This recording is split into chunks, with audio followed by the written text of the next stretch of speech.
Appreciate you hanging out with us today. Jay Phillips not in the house. Well, his head is. The rest of him is not. He's at the beach. Jay will be back with us on Monday. Talking season is upon us. Full-blown talking season in this part of the world will be SEC Media Day starting July 20th in Tampa. We will be there 6 a.m. to 6 p.m. every day. The Monday, Tuesday, Wednesday, Thursday. Shane will talk on Tuesday. That'll be South Carolina Day for us, obviously. And Big 12 has got it going. We played a couple of cuts of Brett Yormark, the Big 12 commissioner, yesterday. We'll circle back a little bit on that and also get a couple other cuts. Deion Sanders, head coach of Colorado. Joey McGuire, head coach of Texas Tech. Grab some stuff there as well. But look, as we concentrate on talking season here, the Phil Steele College Football Yearbook, the Bible is out. I went and got mine today, Barnes & Noble. It's funny, when you go to Barnes & Noble at like 9:05, first of all, the employees, they act like they're happy to see you because that's their job. But you're one of the first people in the store, and they're like, oh, my God, look at that loser. Get a life. How are you doing here this early? That'd probably just be me if I worked at Barnes & Noble. But so I went in, very simple. Tyler gave me a heads up because Tyler went and looked for the thing in the regular magazine section where you typically find, the sports magazines. It wasn't there. Phil's become such a big deal with this college football yearbook. It was up front, had its own little setup display, and was also right there at the counter. So I was in and out of there in like 16 seconds. It was fantastic. I got mine today. Been skimming a little bit. I've been a little busy, unfortunately. But yeah, Phil, and you heard Phil Steele on with Elijah and Preston and Jalen on Monday. Phil likes him some South Carolina this year. I mean, Phil's got South Carolina 8th in the SEC. At the end of the year, he put them 16th in the country, which means they'll be sniffing the college football playoff, which is saying South Carolina 8 or 9 win team, sitting at 16. Really closer to 9 if you think about it. Phil, again, he's on board. He is absolutely on board. He's guzzling Garnet Kool-Aid. Phil also, if you look at, he's a fan of the wide receiver room, which is interesting. He's got South Carolina's receiving room, top 15 in the country, despite there's not anyone in that wide receiver room who is a proven, consistent, week in and week out playmaker. It's got a lot of high ceiling, upside ability, possibilities. Like if Nitro Tuggle, the transfer from Purdue, if Nitro Tuggle could actually catch the ball when you throw it to him, Nitro Tuggle could have a heck of a year. Biggest problem with Nitro Tuggle, drops. I think it was 7 last year at Purdue, 7 or 8, off the top of my head. Obviously, Nick Harbor, gigantic potential, has gotten better every year. Look, let's give Nick his props. Like my kid would say, his flowers. Nick has gotten better every year, right? So the idea is a guy that big who can run that fast, who last year started showing and flashing big playability. One more year of experience, if he continues to get better, Nick Harbor could be scary. If nothing else, a more consistent, game-changing threat down the field, if nothing else. But what your hope is he starts to put a few more branches on his route tree, becomes a little bit better all-around receiver to go with, oh, my God, that big guy can run really fast down the field and catch the ball.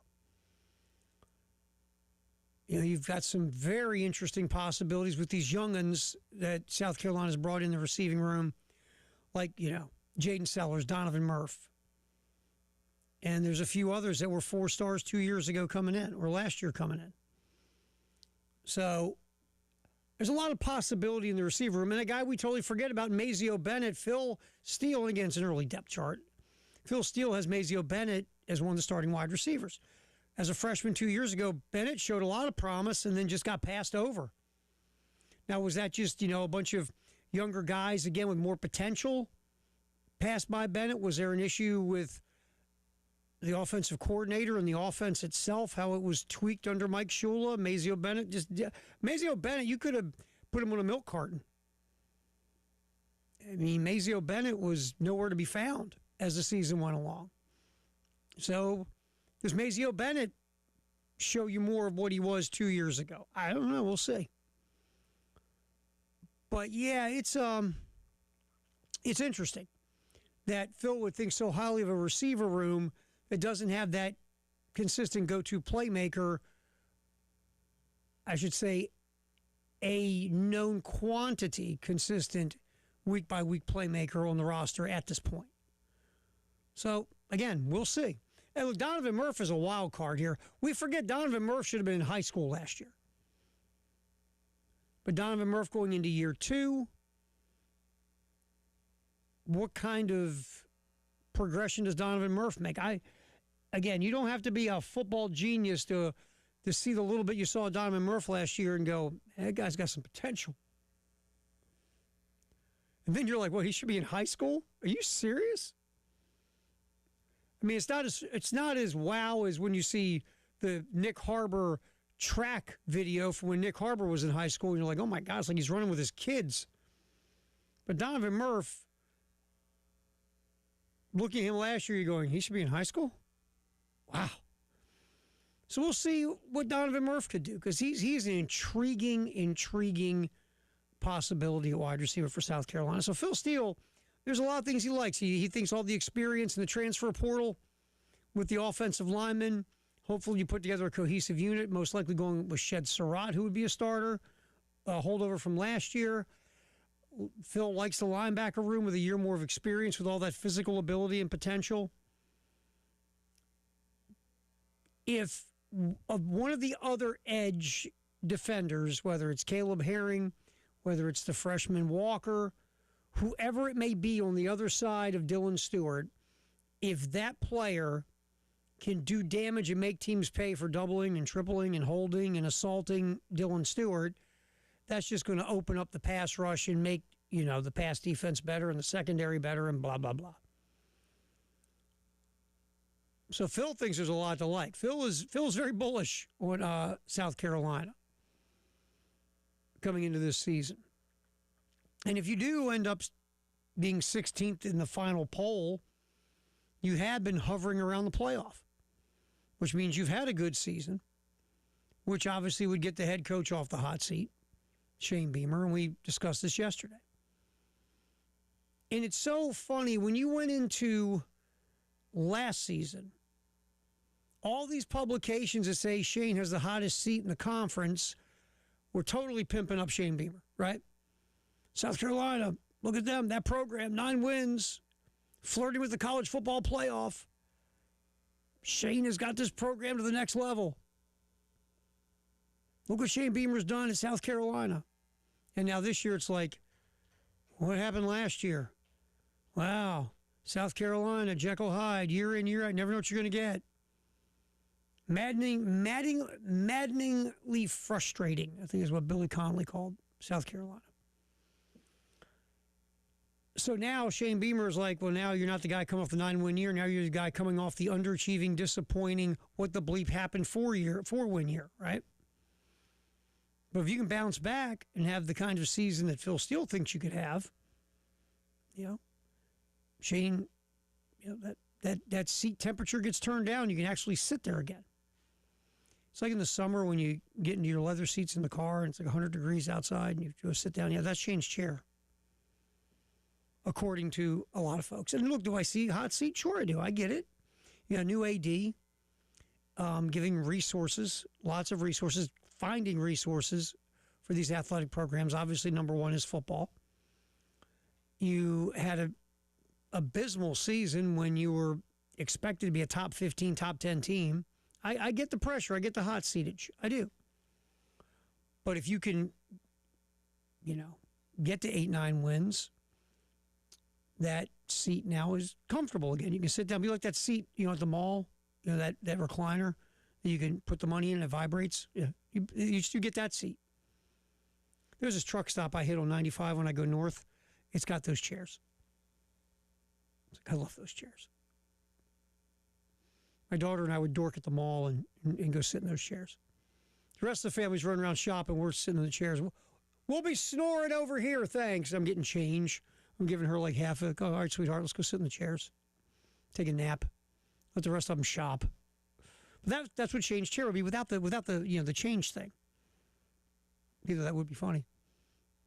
My own chair has, put money in my own chair. But that's kind of where it's at as we roll into talking season.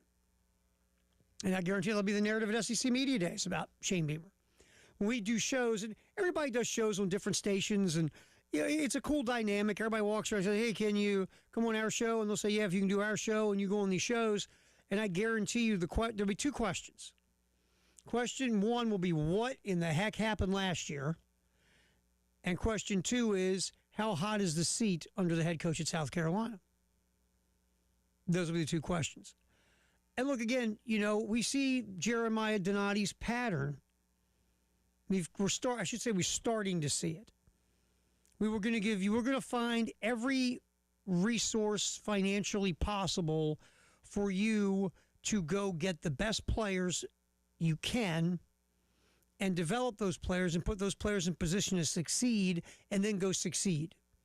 We're going to do our part as an athletic department. Your part is to go win. Now, if we do our part and you don't do your part, there could be a new guy in your office. We saw that in baseball. Paul Maneri got the resources 2 straight years. We really got them after going into last year, and we saw what happened, and we saw the result was a new baseball coach. Yep, Shane and Lamont are sitting there. Lamont Paris in men's basketball. After that happy fun time 3 years ago, the last 2 seasons have been hideous. So, obviously, Lamont's got to win, get back to the tournament, or at least be sniffing around the tournament. And Shane obviously has to bounce back, and, to me, you got to at least win 7 of them. And some folks be like, got to do better than that, Tara. Okay. But I think we all agree the season's got to end up with some kind of postseason destination. And then you see, okay, what's your record in that postseason destination? Because if you're 6-6, I don't know how that's going to go. But that's kind of where we're at with talking season. Again, Phil Steele likes himself some South Carolina. You could have, and again, this puts more pressure on Shane, who we do love deeply here. He's a wonderful friend to us when it comes to jumping on the air and talking, and we've dealt with Shane on the air, off the air, and we root for him because, first of all, we like him. He's a good guy. But we know that if you don't win, you don't keep your job. That's just the way this thing goes. And, at the end of the day, everywhere you see, he is the guy that's one of the hottest of seats in the Southeastern Conference. And with the resources given from the athletic department, and the fact of, if you look at a lot of these, again, talking season publications, South Carolina could have 3 first-round picks in the NFL draft and another 2 guys go in the first 3 rounds.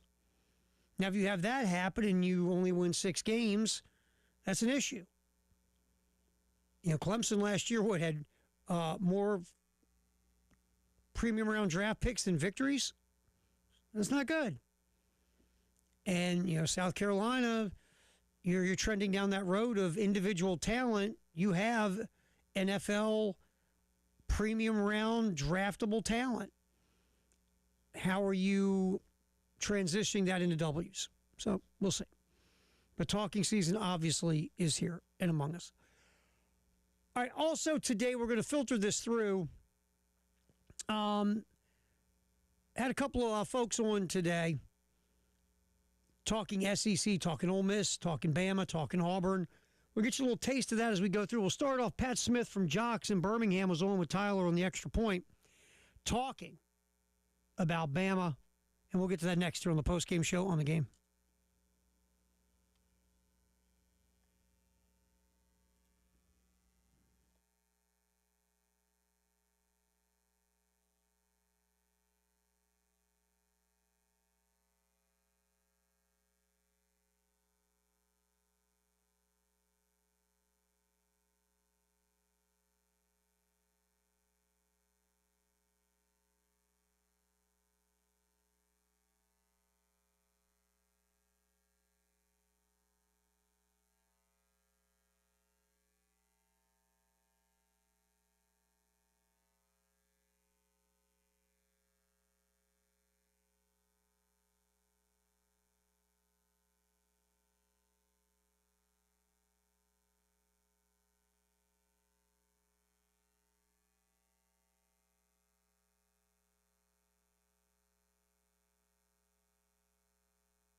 One of our regular YouTube chat buds, Craig, hit us up about Beamer on the hot seat. He's like, yeah, there's nobody else in the SEC. You got to pick somebody, so Shane's it.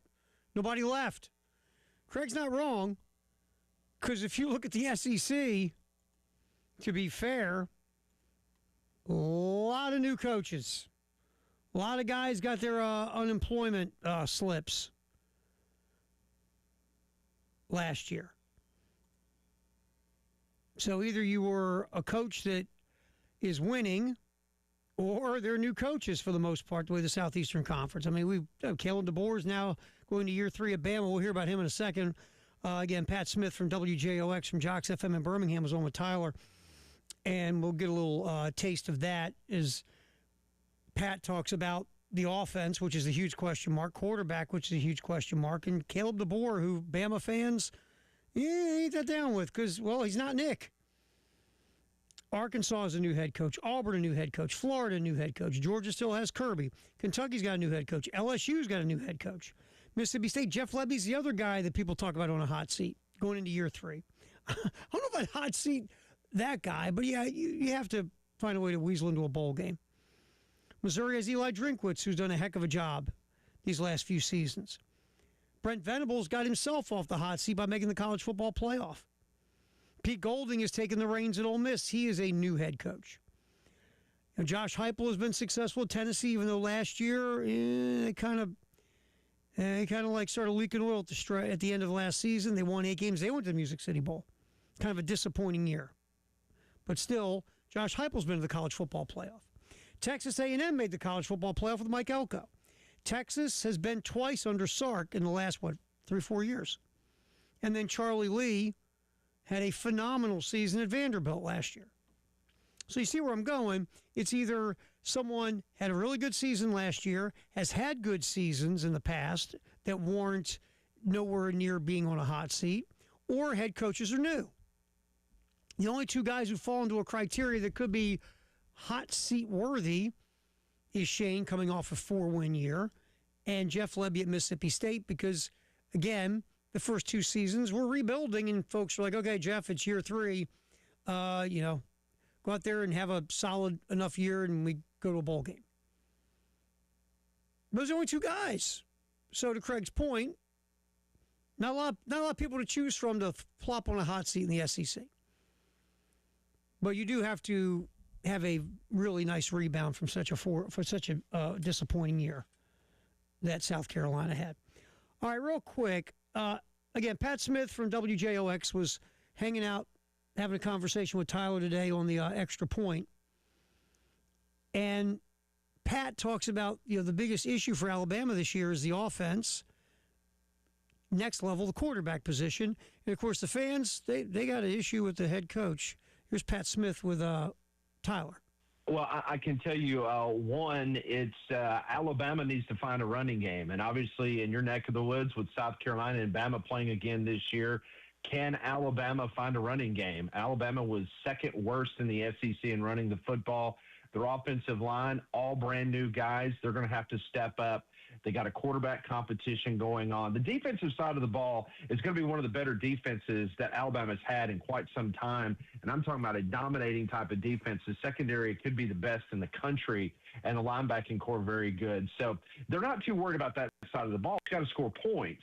And the quarterback situation is a big question mark. So there's a lot of apprehension from Alabama fans. It was big for Kalen DeBoer to get that win on the road in the college football playoff.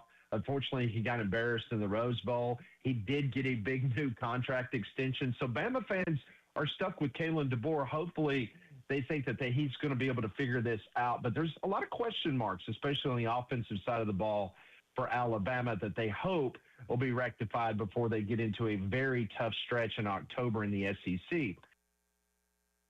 Again, Alabama, really, look, it's no offense to anyone else that's on that roster in the quarterback room. But Alabama is hoping that Keelan Russell becomes the starter. Austin Mack is, look, could he be another version of like Ty Simpson 2.0? He could be. Remember, Ty Simpson was a 5-star recruit, came in, had his opportunities, couldn't get past Jalen Milroe, kind of got forgotten about as, okay, he's a bust. But Simpson last year, really like the first half or first little 8-9 games, Ty Simpson was phenomenal down the stretch. Simpson struggled. The entire offense struggled. The run game was... Alabama even stopped trying to run the ball. Bama became very one-dimensional. Ty Simpson was asked to do way too much. Ryan Williams got really good at dropping passes, and the Alabama offense was just abysmal. Defense was good. Defense will be good again this year. It should be with Kane Womack as the DC. It's going to come down to the offense and really the trigger man. Russell, I guess being a redshirt sophomore now or sophomore. Russell has a ton of potential. Maybe a redshirt freshman. Yeah, this eligibility thing makes my head hurt. But, Russell, he can throw it. He's mobile. That's the kind of guy in today's college football you'd love to see take control of the offense. Austin Mack, again, more of a pocket guy. But whoever gets the gig, obviously the trigger man's very important in Kalen DeBoer's offense, but, the offensive line's got to get more consistent. Actually run block someone for a change would be a great idea because that opens up your entire run game if you actually have holes to run through. So we'll see. Ryan Williams, look, he had a great freshman year, right? And he did. Well, great first half of his freshman year. And he's been, last year he was a disappointment. I think he dropped a lot of passes, just struggled. So you want to try to get back to a potent offense to go with a good defense. But Kalen DeBoer signs a contract extension in the offseason. This is me. I think Kalen DeBoer is a hell of a head coach. Let me just get that out of the way. What he did at Washington and Fresno and what he did in lower divisions of college football, unreal. Look at his winning percentage. At Alabama, he's been good. He's just not Nick Saban. But how many people are Nick Saban? One. But at Alabama, the bar is set so incredibly crazy, insanely high. Kalen DeBoer goes to the playoff last year. They win a game, and then they get dismembered. And it's this guy. I don't know about this guy. That's just where Kalen DeBoer's at. He signs a contract extension. I'll say this. I would not have given Kalen DeBoer a contract extension if I was Alabama. Just wouldn't have. I want to do a little wait and see. Some guys are great coaches. They just don't fit in certain places. Kalen DeBoer, this might be as simple as, you're the guy that followed the guy. That's not easy.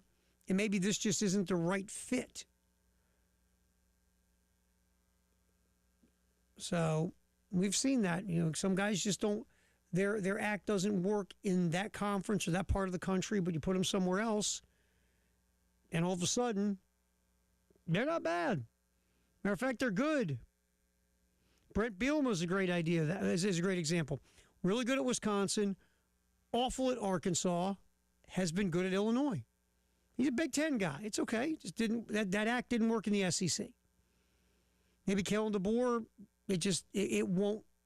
It'll be a clunky fit at Alabama before it's all said and done. He'll go somewhere else and be Caleb DeBoer again. But Alabama's, whether Caleb DeBoer's agent came in with some dog and pony show about Michigan or someone else or whatever it was, or Alabama truly thinks that after what they've seen in year one and year two, this is the guy, and decided to hand out the extension. Whatever reason, Alabama extended DeBoer's contract, much to the confusion and dismay of the fan base in Tuscaloosa in the state of Alabama.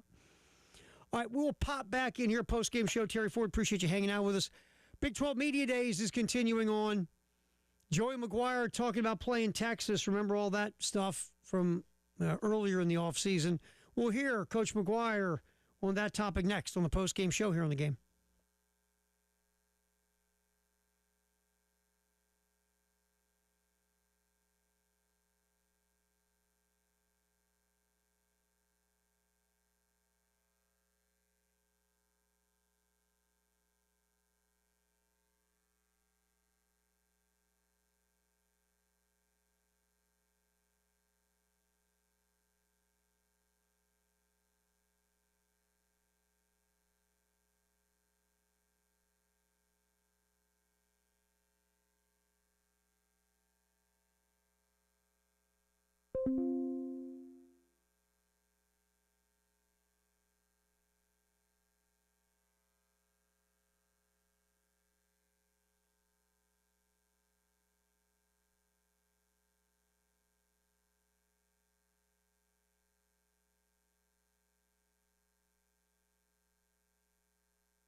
All right, so Big 12 Media Days has been rolling.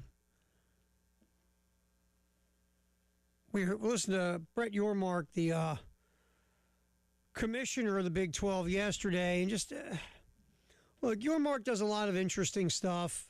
He's trying. The battle for number 3 between the ACC and the Big 12, because obviously the top 2 spots are taken by the Big 10 and the SEC. And so Yormark is trying to do what he can to generate revenue, right? He just is. He's trying. I mean, they're going to be, Monster Energy Drink Big 12 football, Monster Energy Drink Big 12 basketball. And, we discussed it yesterday. I did not know the money that the Big 12 made on this Monster drink deal. Only $20 million. My first thought was, that was it? Yeah, $1.2 million a team, roughly, 1.3 million a team. And, not only does it include, the sponsorship tag, Monster Big 12 football, or Monster Big 12 basketball. Should have the announcer. It's Monster Big 12 football. But now they also get a logo spot on the unis, which to me I think is prime real estate that teams would probably like to monetize themselves. And that way they get to keep the revenue generated and not have to split it with everybody. And they can still do that. But now you've got Monster with a logo on the uniform because of this sponsorship. I mean, if you'd have made, I thought you could make more than $20 million. Now, again, to be fair, the Big 12 doesn't have big brands. They just don't. Not nationwide type brands. BYU is gigantic in the western part of the country. I've worked in 2 spots, Mountain and Pacific time zone. I was in Seattle and I was in Boise, Idaho. And the Church of Jesus Christ of Latter-day Saints is all over the western part of the country. A huge, huge entity with a lot of money. But nationally, they're not looked at in the same way they are out west. But they are the biggest national type brand that the Big 12 has. And they are near a big market in Salt Lake City, which is, a top 25 TV market now. That's the closest thing to a brand the Big 12 has. I mean, Texas Tech spent a lot of money. Right now, their brand is annoying. But that they don't have a lot of brand recognition in the conference right now. Yes, you have Central Florida in a big market. You have Houston in a big market. Cincinnati's in a big market. But they aren't looked at as, wow brands in football, in college football. I mean, Houston and Cincinnati, A, are pro towns, and B, in their towns, they aren't even the favorite college teams. Obviously, in Houston, it's University of Texas. And then you have the Houston Texans. In the NFL, Cincinnati, you have the Bengals. Yeah, they're still an NFL franchise. And Ohio State. So it just, again, in the state of Florida, I mean, you got Florida, Florida State, Miami, Central Florida comes in behind that, even though they've gained some traction over the years. They're still not with the other ones in brand recognition, so to speak. For whatever that's worth, it's worth a lot to some people. So the Big 12 is trying. And the $20 million, even though I think that's a low number, when you break it down into individual teams getting what and how much per game and all those things. But again, is that the best the Big 12 could do? I guess. I mean, we were kidding about earlier with Wes Mitchell and Chris Clark from Gamecock Central. The SEC for $20 million, they'd block your call. They wouldn't even talk to you. Be like, seriously, $20 million? What, per game? So Big 12 Media Days going on. Joey McGuire, the head coach at Texas Tech, who has dealt with all the Brandon Sorsby stuff through this offseason, was asked about that situation and how it affected him and the football team and the football program. McGuire talked about that and also talked about this whole thing of playing Texas, the spot the ball, let's go play, when, Steve Sarkisian, Texas head coach, was dogging Texas Tech's schedule. And now Joey McGuire, with time to ponder and reflect, had this to say about the whole we'll play Texas any place, anywhere, anytime at Big 12 Media Days yesterday. Yeah, first spot the ball, man. Like, we're ready to go right now. We'll play tomorrow. You know, we don't need any film study or anything like that, man. I know they don't either. They got a great football team, one of the best teams in the country. They're going to be really good this year. You know that. Yeah, spot the ball, let's play. But you know they're really good too. So we think we're really good. They're really good. Let's go play. Sort of a little bit. Well, took the temperature down on it from the last time a little bit. Look, I said this when Joey McGuire first jumped up and said, "Hey, we'll play you any place, wherever you want to play. We'll do it right now. We'll go play." Because you got to defend your turf. You know it's not going to happen. You know you can't move around your schedule, and they're not going to move around their schedule to play a game in 2026. You know that. But you still got to puff your chest. We'll play you right now in my living room. That's what we'll do. Let's go. You got to do that, right? Because, you know, you got to stick up for your program and your football team. And plus, you know, you were really good. You made the playoff and Texas didn't last year. You got all this money to spend. You're feeling pretty good about who you are and where you're at. You're like, yeah, Texas, bring it on, babe. Let's do this thing. Even though Texas is supremely talented this year. So I get why Joey McGuire jumped up and down and, you know, said, hey, any place, anytime, man. Let's rumble. It's like that, you know, that buddy of yours where somebody, you know, him and another guy are kind of going at it and everybody's holding each other back and your buddy's like, don't let me go. Just don't let me go. Hey, pal, if they let me go, I'll kick the bleep out of you. Don't let me go. Please, God, don't let me go. That's sort of like Texas Tech in this situation. They know it's not going to happen, but, you know, you got to sell out for yourself. Got to lean in, so to speak. So also at Big 12 Media Days, the NCAA has sent a letter of inquiry to Cincinnati involving former quarterback Brendan Sorsby. Because remember, Sorsby also bet on games when he was at Cincinnati. Cincinnati has said they had no clue. Bearcat head coach Scott Satterfield smartly declined comment right now at SEC at Big 12 Media Days because you just can't comment. You got a lot of legal stuff happening here. And so now there'll be an inquiry about what did Cincinnati know, what didn't they know. Remember, we had that Texas Tech media guy, and we have that here, who kind of got back and forth with Brett Yormark, and one of the things he said was about, you know, Texas Tech is being hammered by the Big 12 over Brendan Sorsby. Why not Cincinnati? So now the NCAA has sent a letter of inquiry to the University of Cincy about this whole thing. The gift that just keeps on giving, the Brendan Sorsby situation. Now Cincinnati's getting pulled in. We'll see where it goes. And obviously Cincinnati at Big 12 Media Days as well. All right, post-game show. Terry Ford, appreciate you hanging out with us. We kicked this till 6. Jay will be back on Monday. Coming back, we'll crack open the vault, get you caught up on what's happening in the world of sports on this day.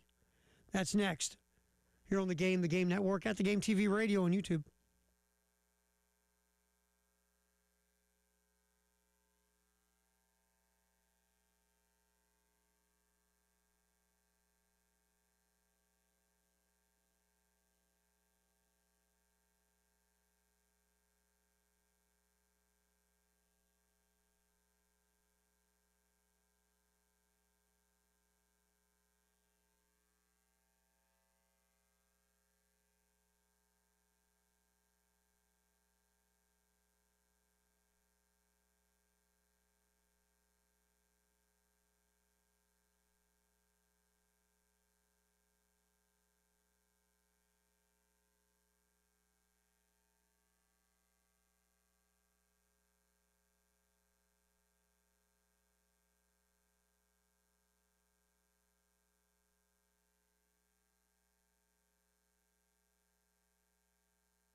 All right, so the vault.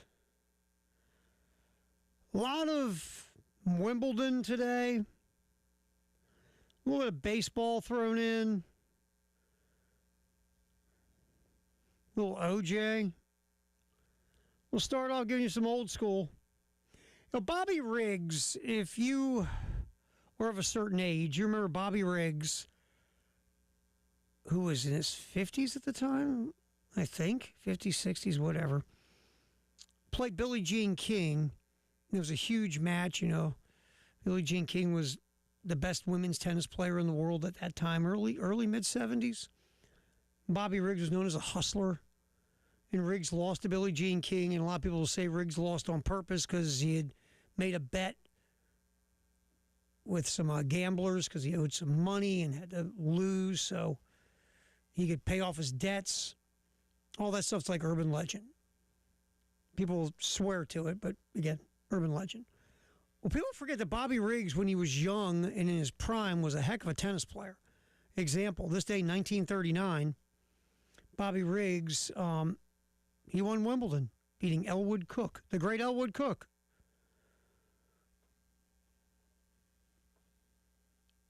Wouldn't know Elwood Cook from Elwood from the Blues Brothers. That's just me. But Elwood Cook, he was in the finals. 1939. All right, real quick, 1941, Ted Williams gave the American League a dramatic All-Star game win over the National League. If you ever watch old videos with YouTube or wherever you see it on TV, Ted Williams hits his home run dancing around the bases almost by hitting that 3-run homer. It's back when the All-Star game was truly, I mean, those guys wanted to beat the snot out of each other back then. It was a thing. So Ted Williams, a big home run there in the win for the American League. Now, speaking of Billie Jean King, on this day, she did something historic in 1967. She swept 3 titles. She won Wimbledon, the singles title for the women. She won the doubles championship and the pairs doubles, the mixed doubles. 1967 on this day. 1978, a dude named Bjorn Borg beat Jimmy Connors to win his 3rd straight title at Wimbledon. Borg retired at age 26. I mean, he'd won a bunch of French Opens, a bunch of Wimbledons. And Borg was a machine. And just whether he got burnt out, he was tired of it, he was done, he was bored, whatever it was, or he played John McEnroe and just couldn't stand it. Whatever it was, Bjorn Borg walked away from tennis in his mid-20s at the peak of his powers. So this day, 1978, Bjorn Borg wins another Wimbledon by beating Jimmy Connors. This day, 1984, John McEnroe won Wimbledon by beating Jimmy Connors. Jimmy Connors actually did win Wimbledon, but he got whooped by John McEnroe, and whooped is being kind. Also on this day, 1994, a preliminary trial rules there is enough evidence to try O.J. Simpson. It's interesting that they were showing during the NBA Finals the whole OJ, and it wasn't really a car chase because you got to actually be driving at a fast speed and being chased by police officers. That weird OJ thing when the police were following OJ down LAX or whatever. I remember being a young Terry Ford on one side of my TV screen was the white Bronco being followed by a bunch of LA police. The other side of my screen was the Rockets and the Knicks in the NBA Finals. But this day, 1994, preliminary trial rules that there's enough evidence to try OJ. Still tell you that 30 for 30, that deep dive 30 for 30, I forget how many years ago, 7, 8 years ago now, about OJ. That stuff was some parts of that were just insane. The stuff involving his wife, wow. And insane, not in a good way, disturbing.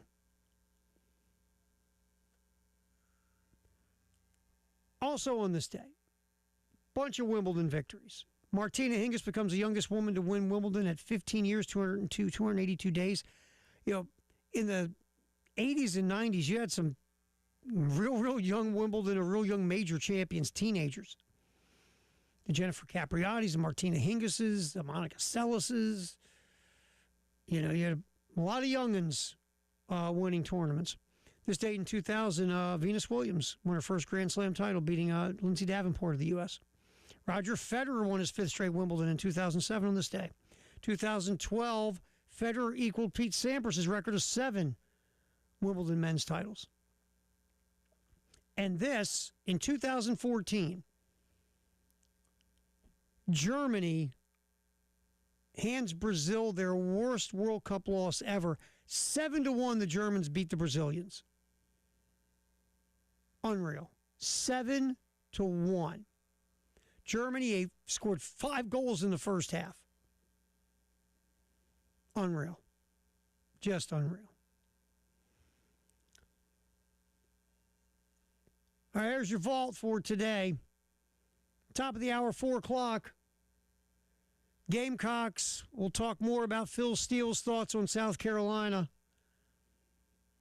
Athlon Sports has their bowl projections in talking season. We got into this a little bit yesterday. We'll take a little bit more deeper dive. South Carolina, again, it's a projection. We're sitting here in July. We'll get to that next here on the postgame show.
We are entering talking season. One of the signs of talking season, the Phil Steele College Football Yearbook, the Bible. What's that thing? Like 370 some pages. That's a lot, man. It's not the biggest print either, but it's great. Phil started his nationwide radio tour with us on Monday on the early game with Preston, Elijah, Jalen. And just we've been picking at some things. And like I said, I went and got my yearbook this morning at Barnes & Noble right when they opened. They're so happy to see me. So Phil Steele, if you look at his all-SEC team, you're scanning for, first of all, we scan for South Carolina Gamecocks, right? There's one, obviously, on the first team. That would be Dylan Stewart, edge. Then you scroll down the second team, and you're like, wow, nobody. Scroll back up again in case you missed someone. No. Third team. Okay. Oh, I found somebody. Kick returner Nick Harbor. Fourth team. Okay, that would be nobody. Oh, I did find somebody. Our man Fred. J.R. Johnson at linebacker. So you've got Fred at linebacker, Fred Johnson, fourth team. Nick Harbor, kick returner, third team. And Dylan Stewart, edge, first team. That's it. No Lennar Sellers in the first four. The quarterbacks, if you're interested. Arch Manning, first team. Trinidad Chambliss, second team. Gunnar Stockton, third team. Marcel Reed, fourth team.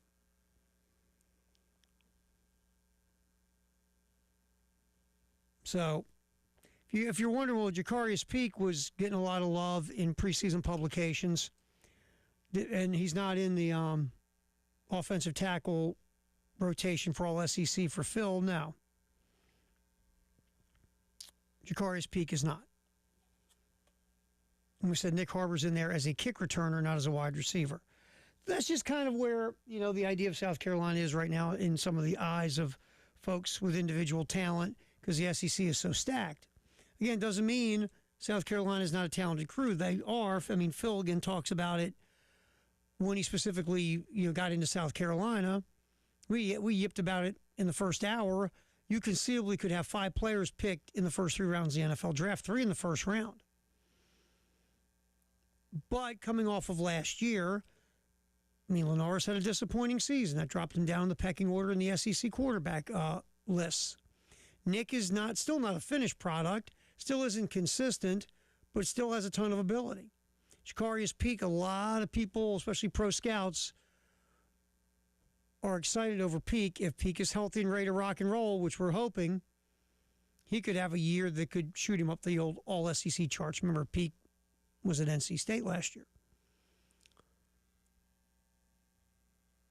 And obviously Dylan Stewart got his love. And then there's Vakari Swain. What you saw of Vakari Swain last year was glimpses and moments where Swain was really good.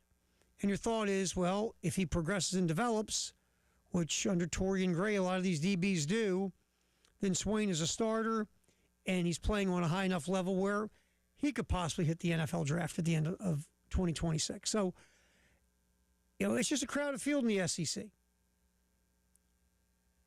But South Carolina gets 3 players on the all SEC teams for Phil Steele. I mean, again, Texas is loaded, man. Texas alone, first team offense, has 4 players. First team offense alone.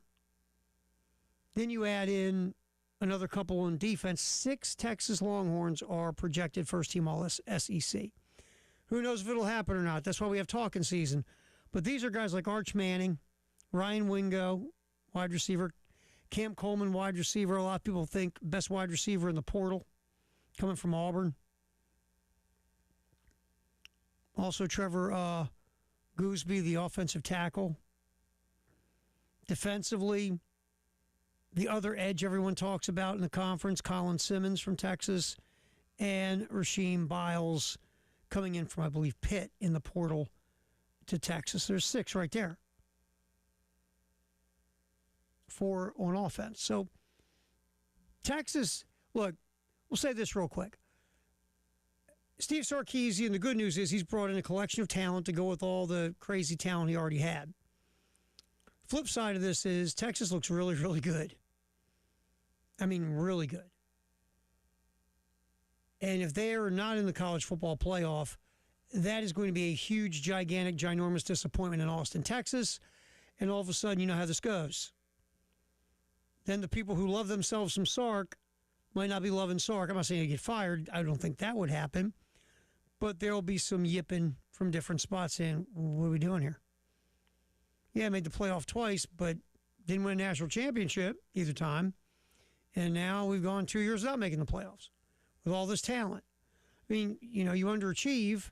You could win, like last year, Texas won 9 games, didn't make it to the playoff. And, of course, Sark talked about, well, I shouldn't play at Ohio State. No, you shouldn't have lost to a bad Florida team.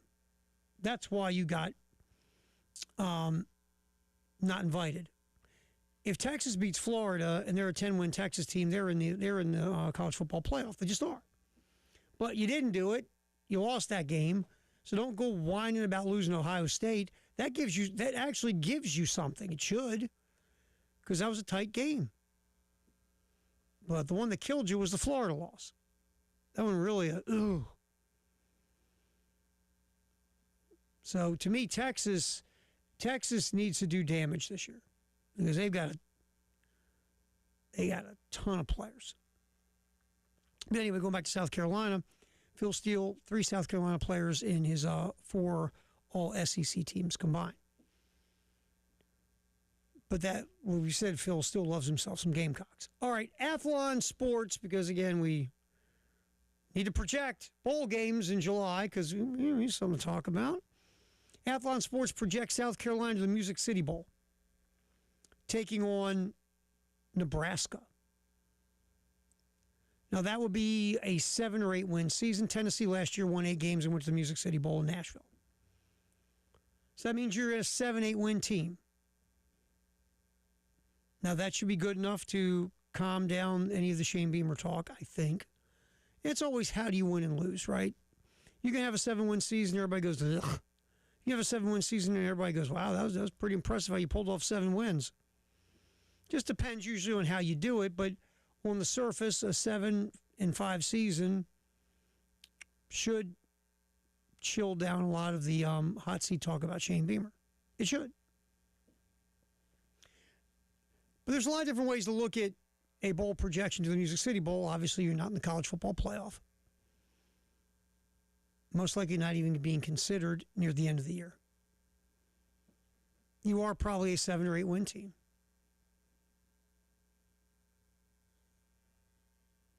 And how do you feel about that?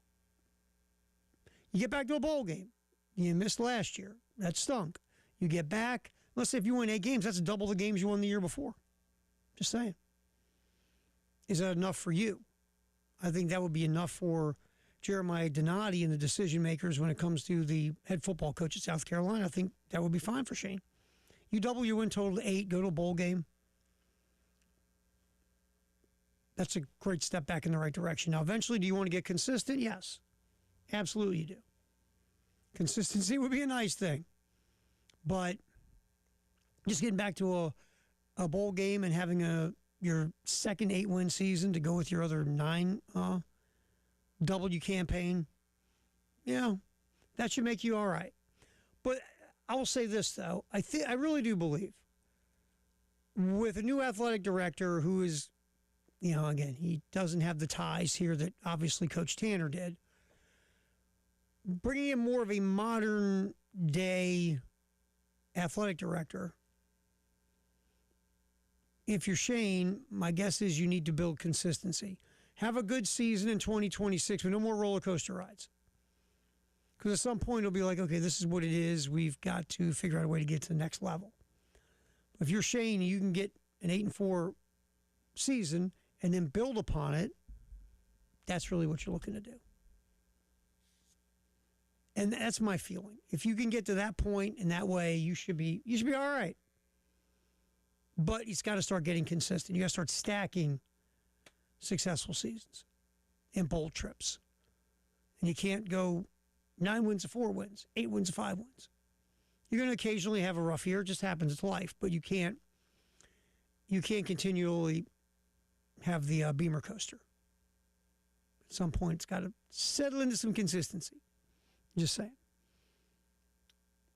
But that's where Athlon Sports has South Carolina. Music City Bowl in Nashville. Then the other thought is just getting back to a bowl game make you happy? And maybe that's your criteria of this coming up 2026. Just get to a bowl game. And maybe, and Bill and Tyler and I were talking about this during the halftime show. Is the destination important to you at this juncture? Because bowl games aren't what they used to be. You got a college football playoff now in the bowl game. To some people, the bowl game, it's like you got to make a sandwich and the bread's stale. But it's not moldy, it's just stale. And you're going to eat it, probably toast it. But it's not like having fresh bread.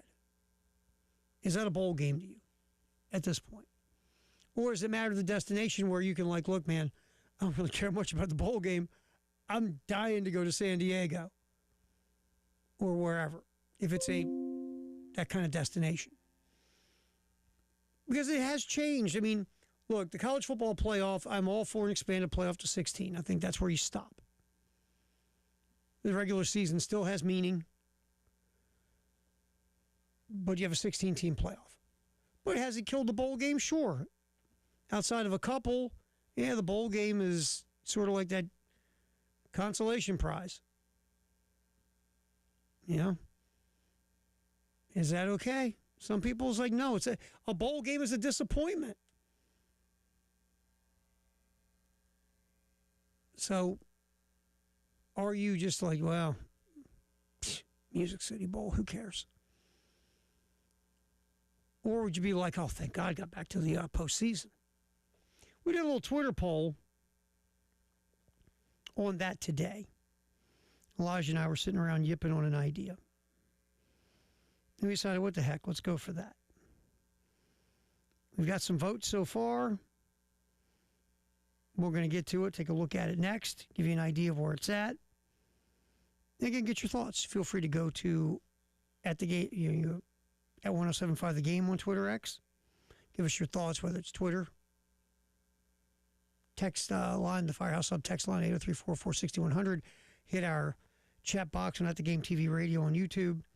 Basically, it's this. Athlon Sports has the Gamecocks facing Nebraska in the Music City Bowl. Would this be satisfying for you if that was the result? Very simple. Yes, no, depends on how we do it. So we'll get to it next. That's here on the post-game show. Terry Ford, thanks for hanging out with us. Do not forget, you can still maybe win $325. The Crescent Construction Grand Slam Hire giveaway. Get it?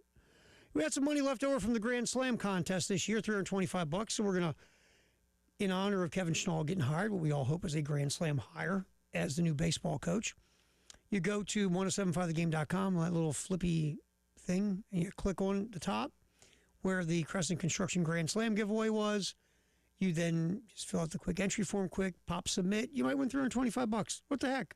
$325 more than you have now. So you can go to 1075 The Game and do that. Come back, look at our Twitter X poll. Would you be happy with a trip to the Music City Bowl like Athlon Sports is projecting? We'll get the results, and it's going to keep going till tomorrow around noon.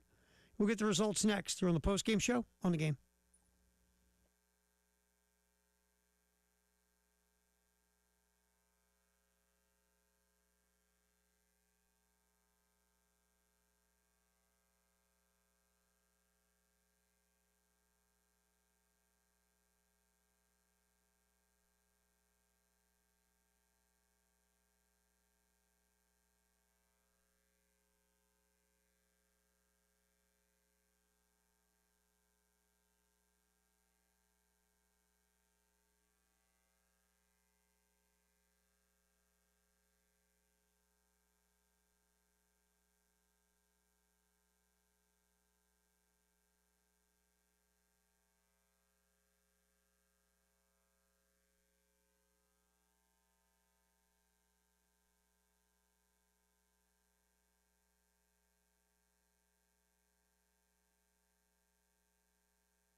All right, so we did this little Twitter X poll. We're still doing it. We got like 20 and a half hours left on this baby. At 107.5 The Game.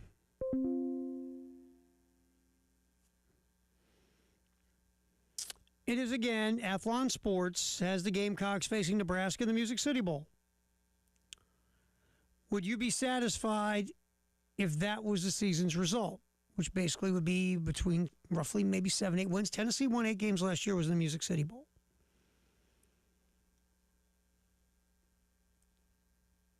So far, and we got 20 hours and 20 minutes left on this sucker. I appreciate all the folks that have viewed it, like over 700 people so far. We got almost 60 votes. 39% said no, would not be satisfied. 34% depends how we get there. Like, I guess, how the season went to get you to the Music City Bowl. 27% said yes. 27% said yes. Happy to go to a bowl game. So no is winning early on. And again, we got another over 20 hours left on this puppy. Look, everybody's got their own expectation, and I'm never going to tell anybody how to feel. Feel however you want. Getting back to a bowl game is a thumbs up after last season. And again, last season, if you look at going into the season, you're coming off 9 wins. Your quarterback is returning, which is a gigantic plus in today's college football. You're moving up your quarterback coach to be the offensive coordinator, which you think, okay, Lenoris worked with Mike Shula the year before when Dow was the OC, Dow Loggins. Now Loggins is off to take the head coaching gig at Appalachian State. So you just move up Shula a chair from quarterback coach to OC. Guy's been an offensive coordinator in the NFL. It should be a smooth, seamless transition. You don't have to change a lot of stuff, blah, blah, blah. Feels like that's a good idea. You hit the portal, brought in some guys that you liked, maybe not to the level of the year before when you really crushed it in the portal. You're a preseason top 15 team by a good amount of folks, and you win 4 games. That's just underachieving. That's life. It happens. So coming off of that, this year, you're not getting the love of top 10, top 15. There are folks who are putting you in the low top 25 because of some of the players you do have coming back. And maybe your portal additions. But you're not looked at the same you were going into last year, obviously. So is getting back to a bowl game good enough for you? 27% are like, yeah, man, back to a bowl game. I'd be happy with that result. Sure. 34% or 39% are like, no, not happy with that. Want more.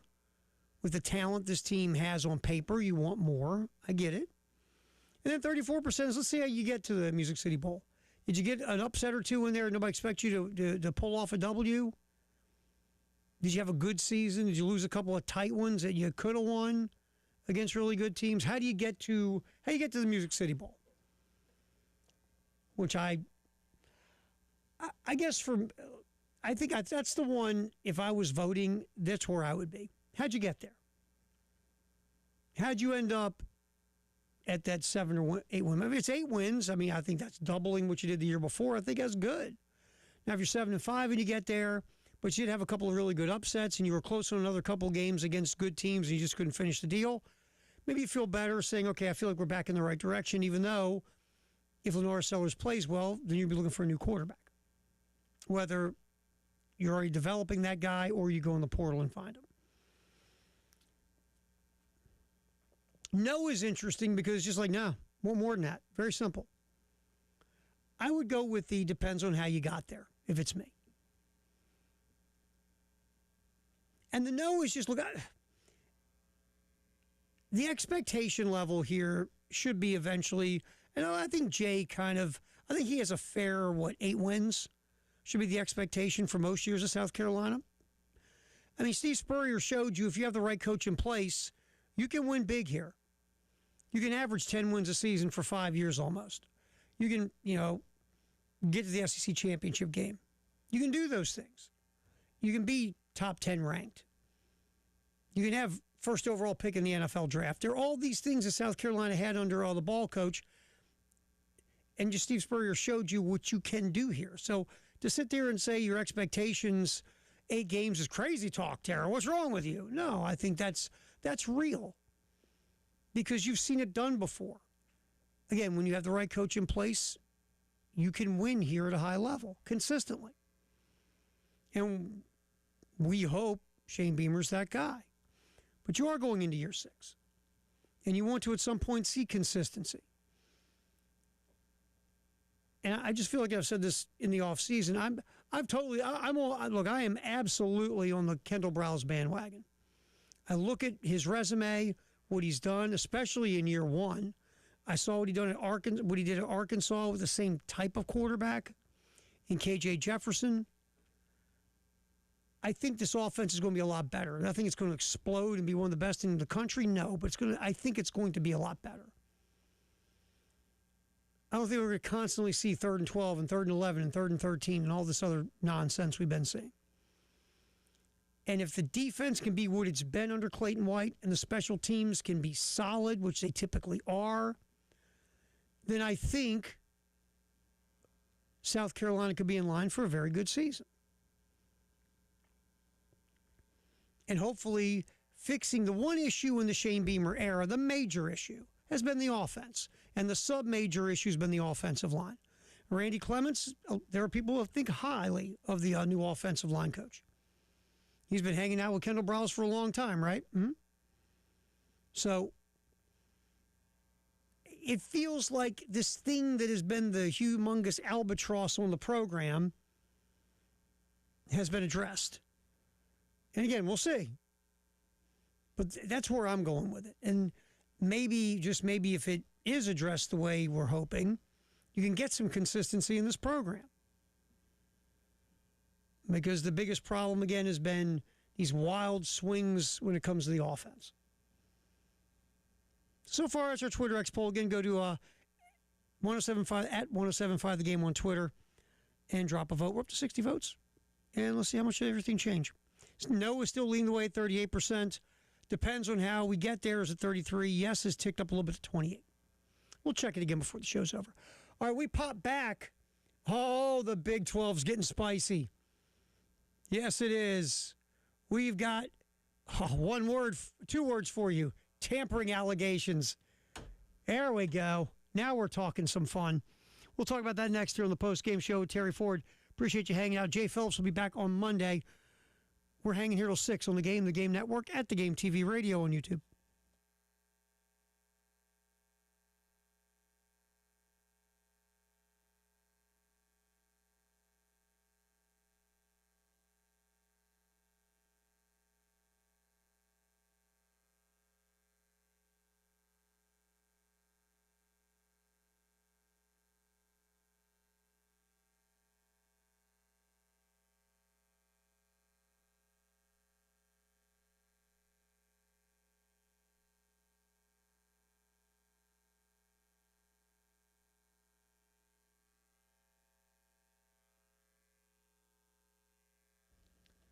All right, so you're just not feeling like you or like you used to. Just not the same. You're getting older. You're not happy. You're concerned. You're mad. You're scared. You're whatever. It's just you don't feel right. You used to sleep like a baby, like you were in a coma, and now your sleep's screwed up. You don't remember things like you used to. It's not the same. You got to write notes everywhere, put reminders in your phone. It's a pain in your butt. You're not strong at the gym. You don't feel that zest of life you used to in anything you do. You're sore. Recovery is a big problem from workouts. Just call the Men's Clinic, 803-875-MENS. It's free. Go in. Tell them what's going on with you. They'll do a testosterone test, and they will put a program together to make you feel like you again. It's the Men's Clinic of South Carolina. Just make the call. Get back to being you.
All right, quick check on the traffic. Our first one of the day. We have some accidents. Two Notch at Park Lane Road, also Old Barnwell at Old Orangeburg, Charleston Highway at Dixiana, Brookman Road at Kelly Mill Road. Come back on the post-game show. Oh, I have not read into this article. I just saw the headline, and we're going to read it together, you and I. We have got tampering allegations in the Big 12. We'll get to that next here on the post-game show with Terry Ford. Thanks for hanging with us, whether you're listening, watching, however you're doing it. We thank you. Post-game show, more next here on the game.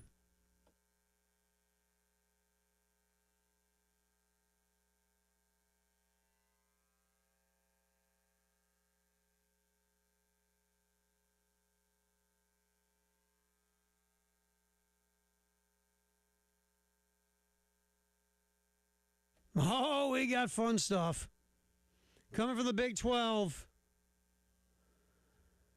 I'm going right to this article.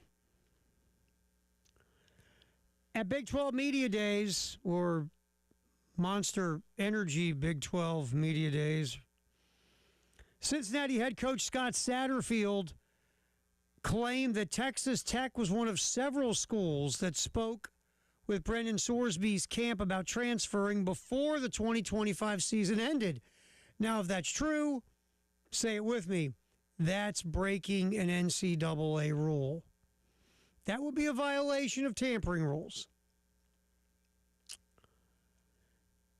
Here is a quote from Scott Satterfield, what he told Chris Vanini of The Athletic, quote, "We had already heard that schools had reached out, Texas Tech in particular had already reached out, with 4 games left in the season. So we knew we wouldn't be able to compete financially with that, so we started looking for quarterbacks.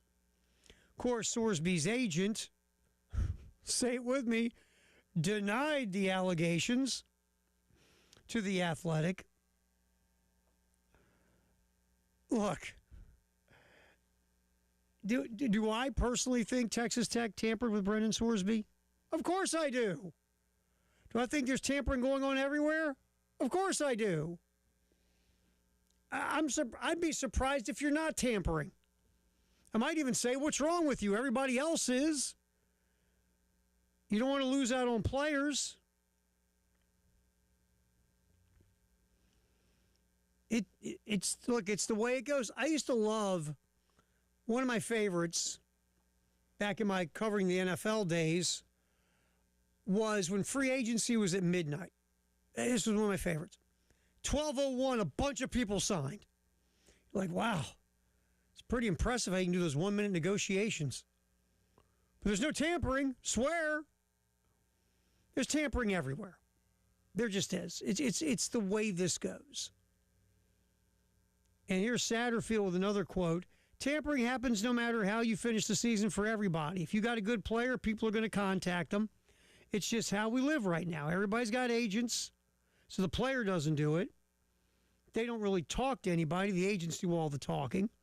They talk to the GMs out there recruiting people. It's a world we're living in right now, and there's nothing you're going to do about it. Exactly. But here's the thing. If you're Scott Satterfield, why are you doing this? Well, because you first of all, do I think it's true? I mean, if you're asking me just off the top of my head, yes, like I said, everybody's tampering, or a lot of people are tampering. Except, of course, your favorite team. So the tampering is going on, it's happening. So do I think Texas Tech, looking for their next starting quarterback because they're looking to compete for a college football playoff spot? Yeah, I would think they're tampering with multiple quarterbacks. Sorsby being one of them. Now, I think that Scott Satterfield said this out loud because a couple of things. A, he knows that Texas Tech was tampering with Sorsby during the season when they're trying to play out their season, and they'd love to keep Sorsby. Remember, Cincinnati's going after Sorsby's money because he left, and they gave Brendan Sorsby a pretty good amount of cash. And Sorsby basically took off to get more cash. So Cincinnati not happy with Texas Tech in general. Now, Texas Tech has tried to drag Cincinnati, according to some sources, into this whole Brendan Sorsby gambling thing, saying Cincinnati knew he was betting on his own team. They didn't do anything about it. Cincinnati's going, whoa, this isn't about us. I don't want any of your strays, bro. Don't drag me into your pit of ridiculousness.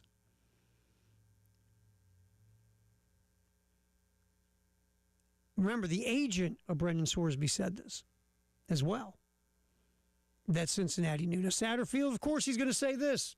We didn't know. Satterfield, absolutely we didn't know. If we knew he was doing anything illegal, we would not have played him. What else is Scott Satterfield going to say? Oh, yeah, we did know, but that dude was balling out for us, and we didn't have anybody as good as him. And again, there's how much proof can you get that Cincinnati knew or didn't know? Texas Tech. Look, my thing with Texas Tech is, and other people have said this, and I've started to kind of lean toward, that this probably could be right. That Texas Tech just didn't think there was a snowball's chance that Sorsby would get the okay or to be eligible. Like, there's no way the court's going to make this guy eligible. He broke, like, the cardinal sin of athletic competition. Then the court went, oh, yeah, we see, he can play. What? Okay, we're in now. Because, again, you paid Brendan Sorsby a good amount of money. And you know the next best option at quarterback, Will Hammond, still coming back from an ACL injury. So now you got to jump in the deep pool. You're in. So I think that could have been part of it as well, that nobody ever thought this guy was going to be able to play. Nobody. All of a sudden it was like, holy bleep, he's eligible? How about that? So I think there could be a truth to that. But, of course, the way Texas Tech did it was probably the textbook on how you don't want to make everybody in the college football world mad at you. If you can get everybody in the college football world to agree, and it's about you, it's not a good thing. Just saying. So this mess is just a mess, but it's entertaining for us. It's an entertaining mess because it's juicy. So, wrapping it up, do I think Texas Tech tampered with Brandon Sorsby during the season? Yes. Absolutely think that Texas Tech reached out to Sorsby's agent. Absolutely. That's number one. Do I think Scott Satterfield, the head coach of Cincinnati, said something because Cincinnati has huge issues with Texas Tech? Yes. Because Satterfield didn't talk about any other team. He didn't bring up any other team that could have been tampering, and he said teams are tampering. And he said Texas Tech. Do I think Cincinnati knew that Sorsby was gambling? I think they had an idea. And they could have known, yes. But again, he's productive. He's a good quarterback. He's better than anybody else on your roster. You're riding and dying with him. So that's where I'm at.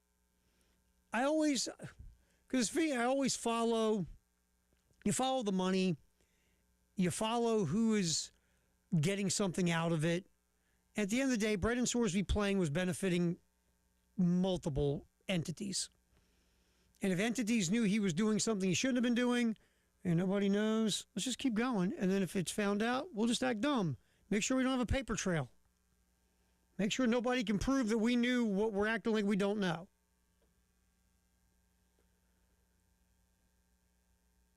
But I know this. It's a fun mess. It really is. It's a fun mess.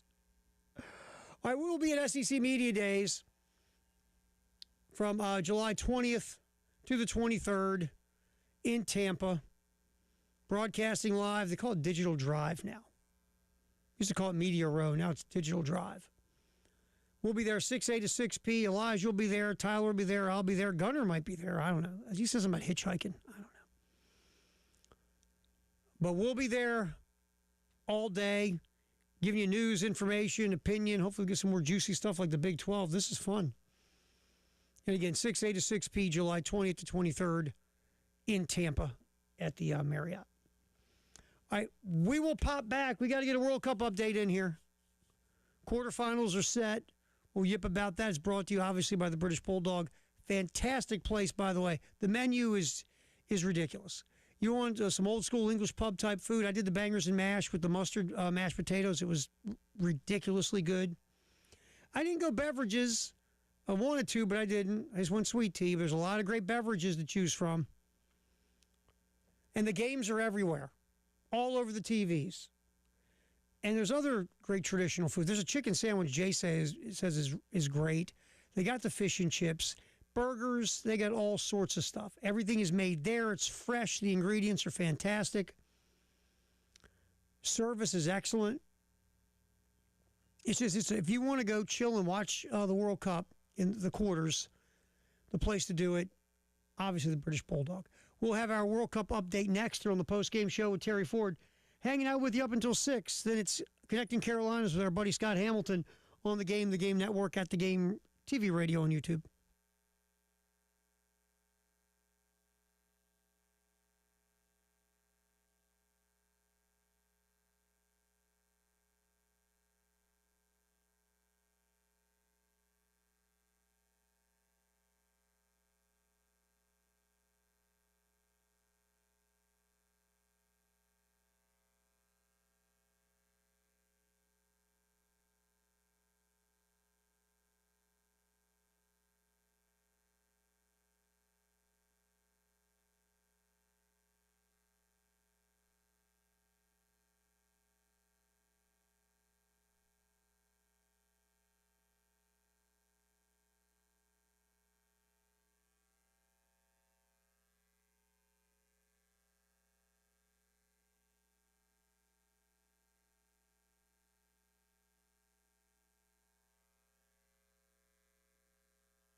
All right, checking the World Cup. Nothing today. There'll be no games.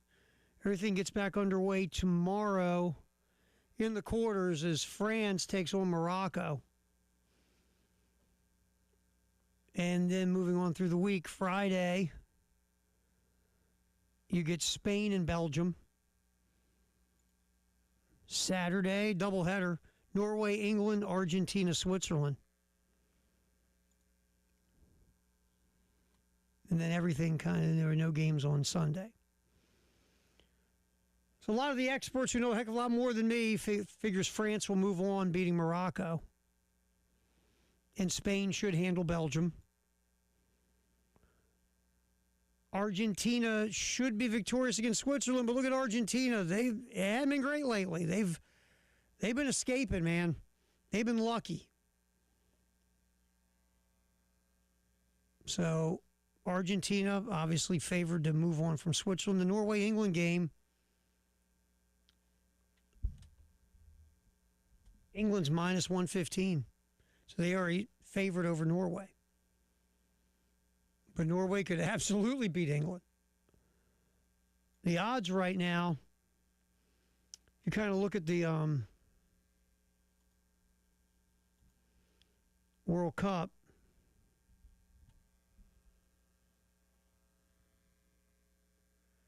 France is still a considerable favorite to win the whole thing.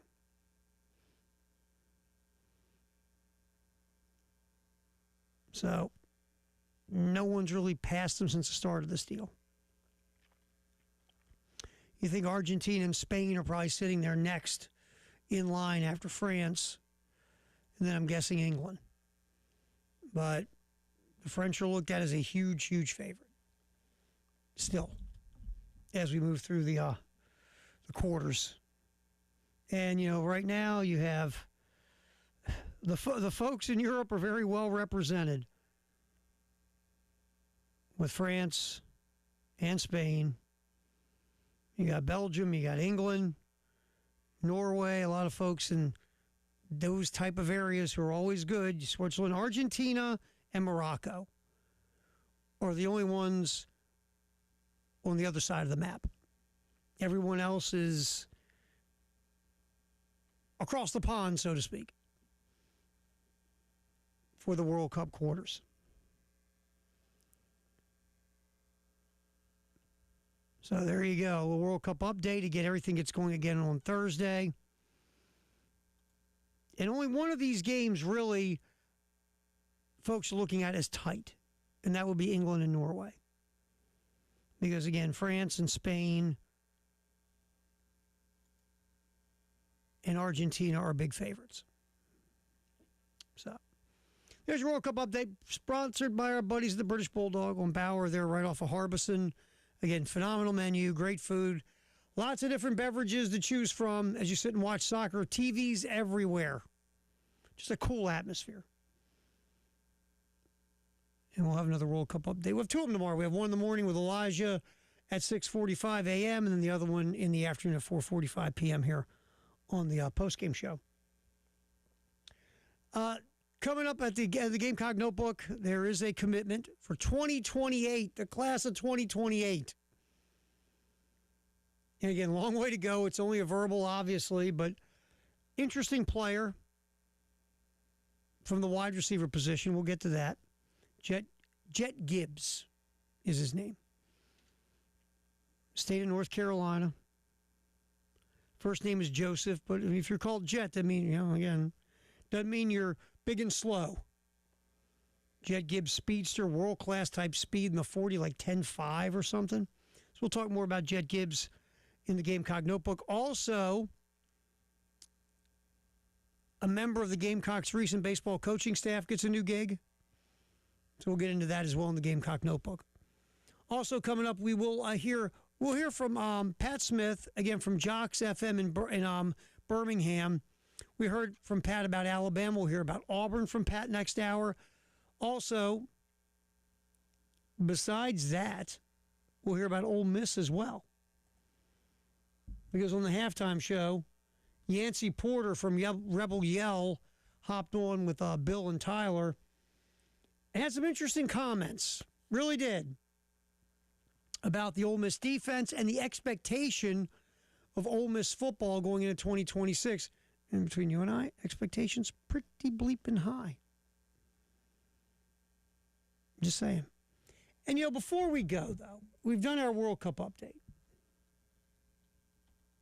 I just remembered this, and I wanted to do it. I forgot, and now I want to get back to it. It's pretty entertaining. The Telemundo call of Lionel Messi's tying goal yesterday as Argentina with that historic comeback against Egypt. You just got to hear this. Otra vez Messi, se desvía la pelota que cae al área. No pudo Julián Messi.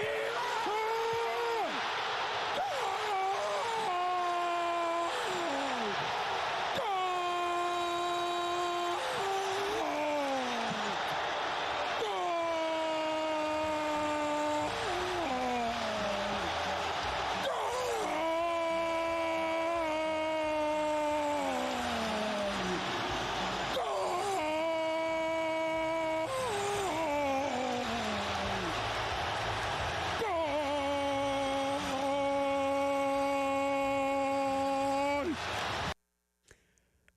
I said this earlier to Bill and Tyler. I'm in pain just listening to that. That sounded like a man who had just been hit by a car and he's laying in the street. And he's like, just making noise out of agony.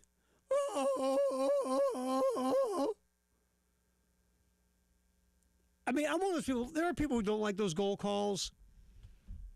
Me, I get a kick out of them. That has to be the most painful sounding goal call I've ever heard. Most painful sounding play-by-play call I've ever heard.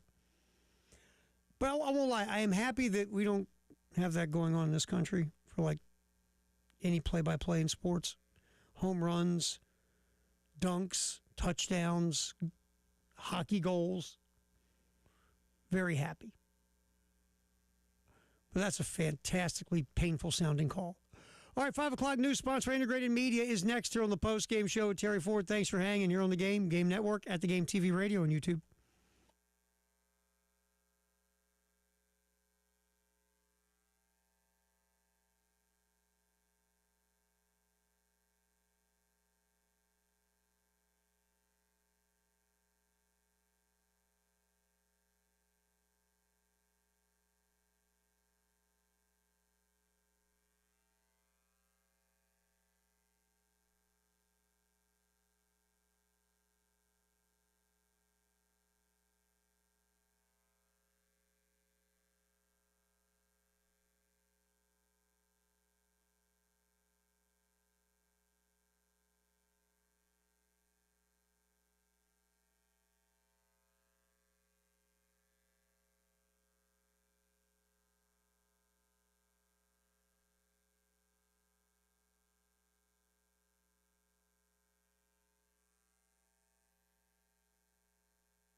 All right, we do have accidents.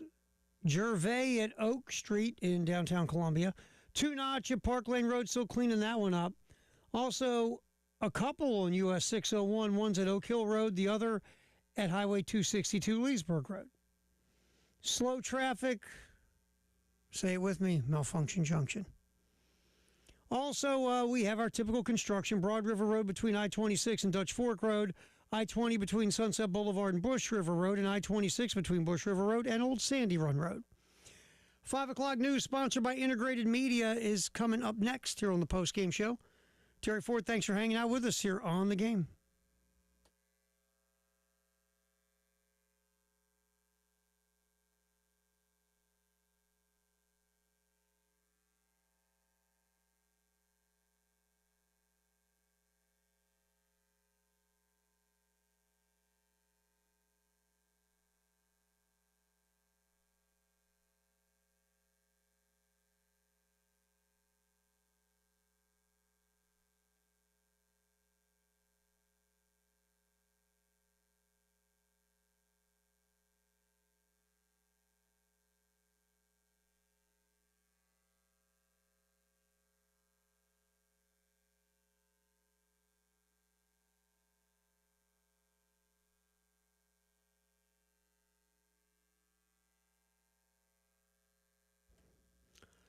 All right, checking the 5 o'clock news, sponsored by our Buds Integrated Media.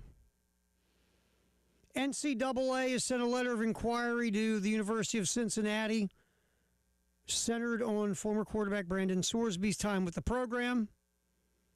Obviously, Sorsby, ruled permanently ineligible by the NCAA this past spring, admitted to placing thousands of impermissible sports bets over the last 4 years. Spent 2 of those years at Cincinnati before transferring to Texas Tech. NCAA probe into his time at Cincinnati follows, obviously, some craziness in this whole eligibility issue with Sorsby. So Cincinnati has been sent a letter of inquiry by the NCAA. Bearcat coach Scott Satterfield declined comment on the matter at Big 12 Media Days. Yahoo Sports first reported it, this whole situation, with the NCAA sending Cincinnati a letter of inquiry. Obviously, Cincinnati is going to decline comment because, again, now it's a thing, right? And you got a whole lot of legal maneuvering to go on here. Sorsby, well, basically, here's the quote from Cincinnati. We have had continuous conversations with the NCAA since their initial report related to impermissible sports wagering began. As we have stated before, we do not believe any athletics official or staff member was aware of any impermissible sports wagering. And again, what would Cincinnati say? Maybe they didn't know, and if they did, they're sure not going to tell you, unless there's absolute proof, right? Right. Well, this is not a shock. It's gone a long time. But Tiger right-hander Justin Verlander has announced that 2026 will be his final season and Verlander is going to retire. Verlander's won 3 Cy Young Awards, has been part of 2 World Championship teams, has been an MVP, will be a first ballot Hall of Famer before it's all said and done. Verlander, 43 years old, will make his 10th All-Star Game appearance next week after being picked as a legend, the legend pick, which MLB does now. Verlander, again, wins just, they don't matter like they used to. And I don't think they should. Because, starting pitchers don't control the game the way they used to. How many wins does a starting pitcher lose when he gets taken out in the bullpen, blows the W? Again, you can go out there and you can throw 7 innings and give up 1 run, but your offense scores you none. It's a different game now. The starting pitcher back when I was a young lad really controlled the game because you saw a lot of complete games, a lot of 300-inning starters. It's just not the same. But Justin Verlander has amassed 266 career victories in his career. Over 3,500 strikeouts. 21 seasons in the majors. So really, just to circle back to that real quick, Justin Verlander has 266 career victories. It shows you about wins. In 21 major league seasons. 12.7 wins a season. I mean, that's the reality of how we judge starting pitching now. It's just different. And this year, obviously, Verlander hasn't pitched. 0-1, 12.5 ERA. He's only had one appearance. You look over his career, again, we talk about wins and losses and ERA and stats. His ERA for his career is 3.33. Really good whip, 1.14. That's the kind of stuff we look at. Basically, a strikeout an inning in his career. And if you look at victories, he won 20 games 2 times, which in this era of baseball is phenomenal. So, I think it's got computers going off everywhere with noise. So, I mean, this is a Hall of Famer in the modern era of baseball, or pitching, of the latest modern era of baseball. But Verlander is no doubt a first ballot Hall of Famer. No doubt. But he will be announcing his retirement this year at the age of 43. Speaking of Major League Baseball, the Braves, it's been a tough go lately for Atlanta. Braves got whooped by the Pirates. Ed O'Hearn setting a franchise record for the Pirates with RBIs, had 3 homers. The Braves will try it again in Pittsburgh tonight. Taking the ball for the Pirates will be Jared Jones, youngster.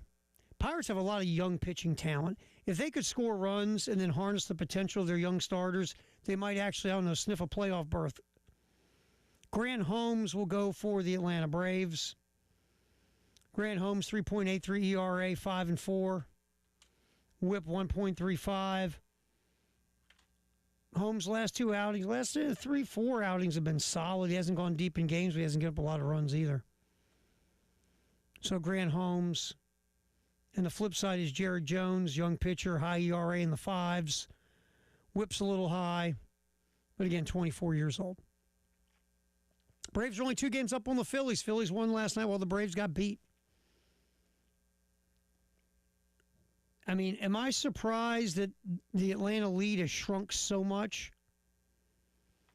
Yeah, I am. I thought they could hold this big lead a little bit longer. I thought the Phillies would make a run at some point. I knew the Braves eventually would slump. But the offense is offensive. And the Braves they're scuffling.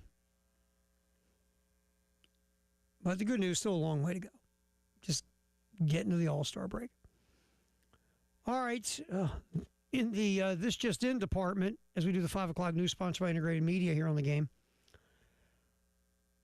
Headline, and we'll dig into the story because the headline just popped. NIL Clearinghouse has rejected $90 million in deals.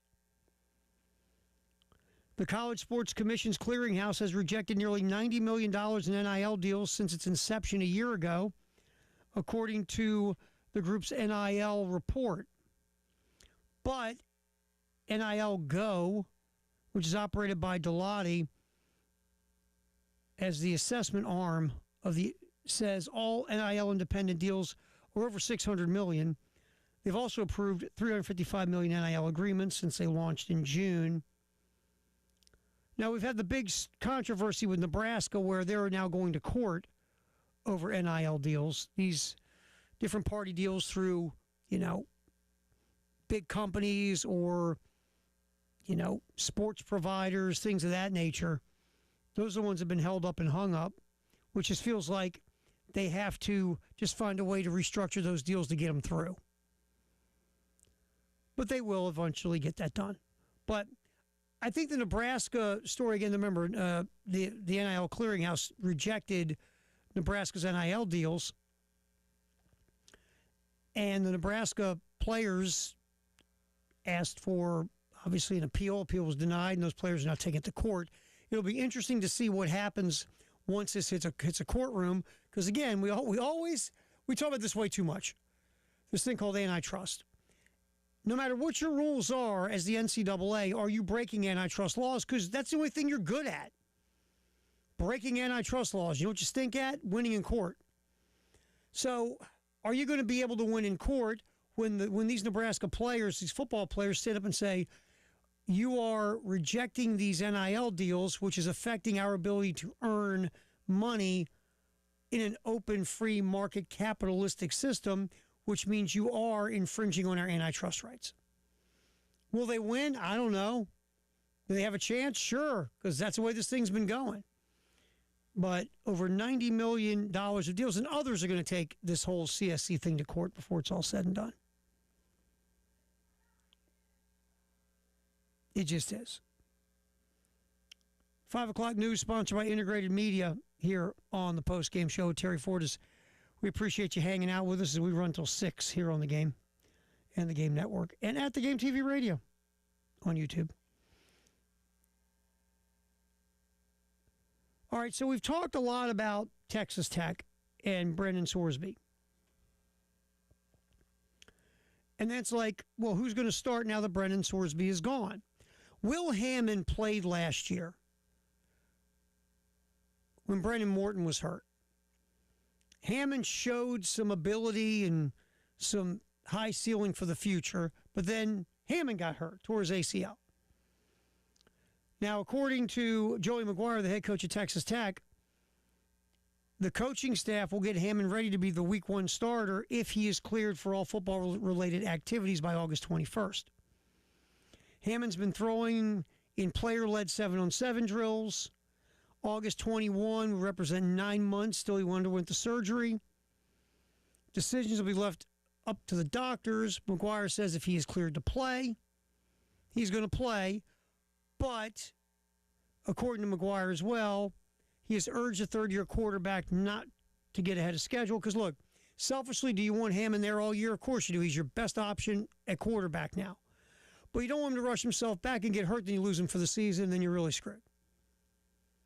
So, that's Joey McGuire talking about Will Hammond, who would be the starting quarterback if he gets cleared. That's 5 o'clock news. Sponsor our buds at Integrated Media. We'll come back with the Gamecock Notebook again. Jet Gibbs, class of 2028. You want to feel old? Class of 2028. High school wide receiver from North Carolina has committed to South Carolina. Very interesting commit. Again, you still got to sit on until 2028, but we'll talk about Jet Gibbs and his commitment coming up next here on the postgame show with Terry Ford as we hit the Gamecock Notebook right here on the Game.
All right, time for us to pop the Gamecock notebook.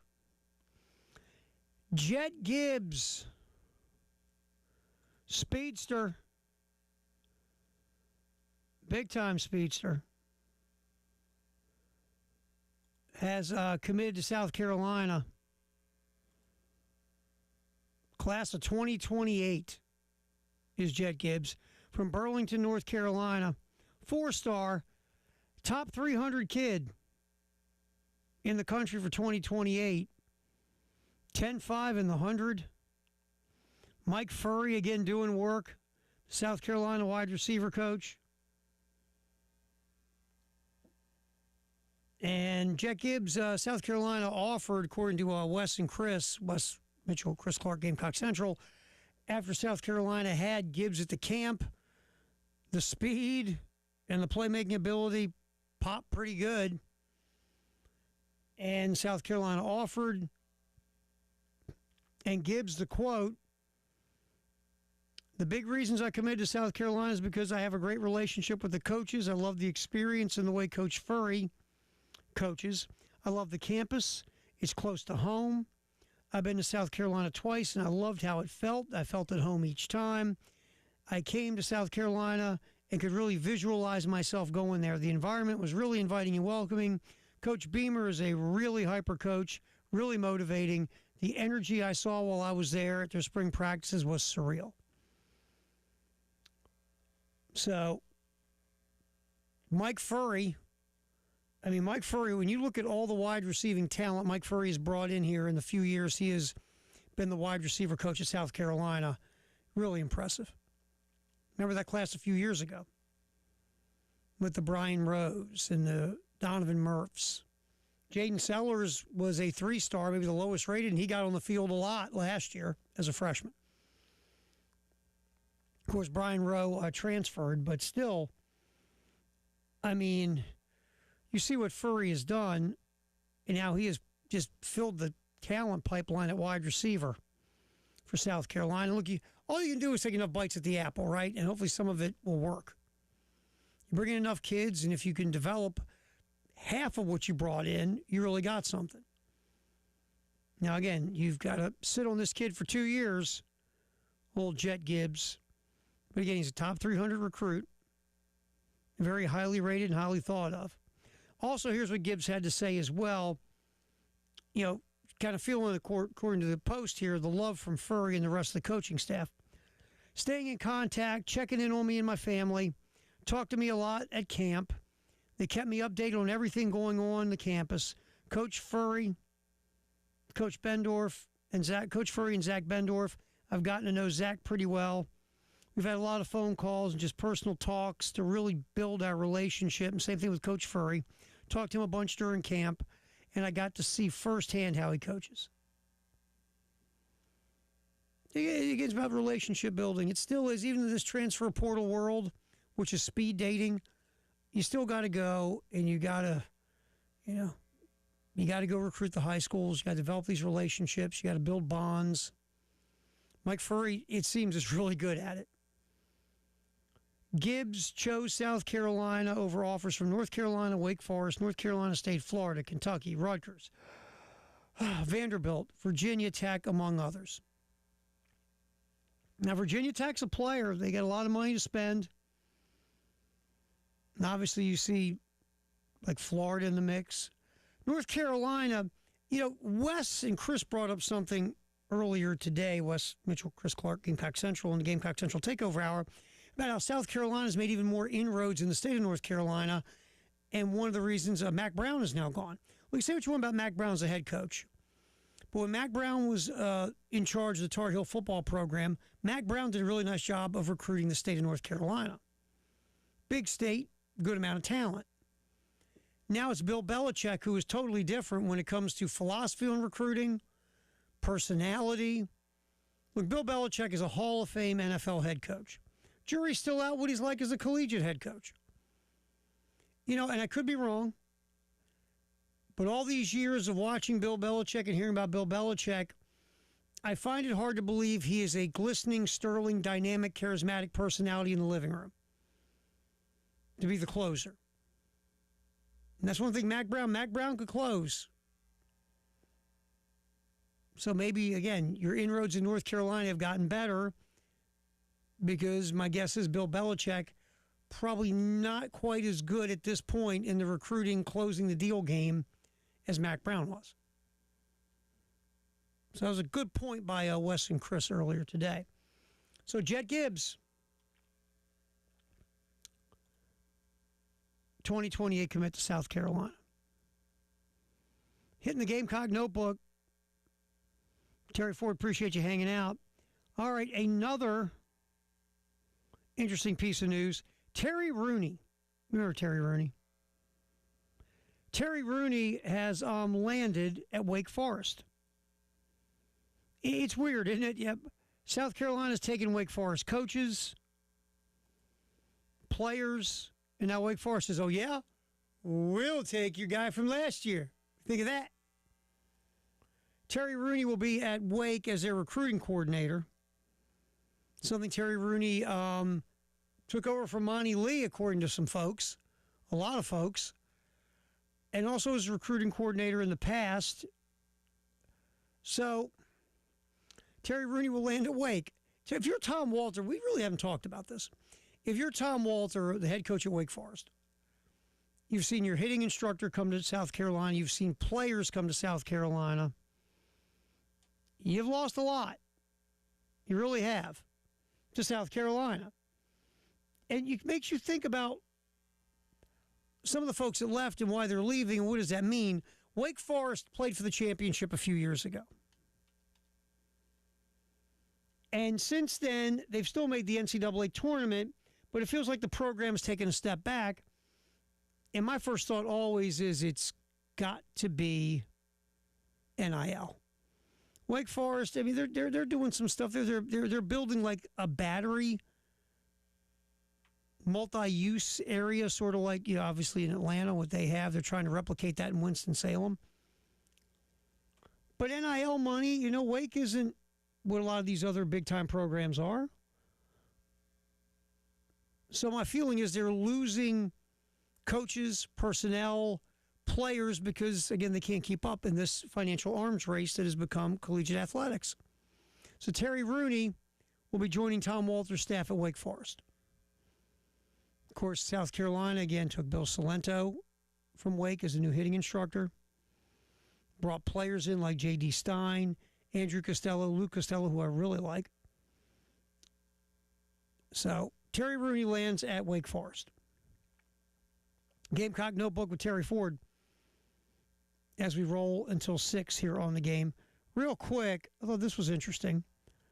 Gamecock Central Post about where South Carolina's transfer portal departures will play in 2026. Just some interesting ones real quick.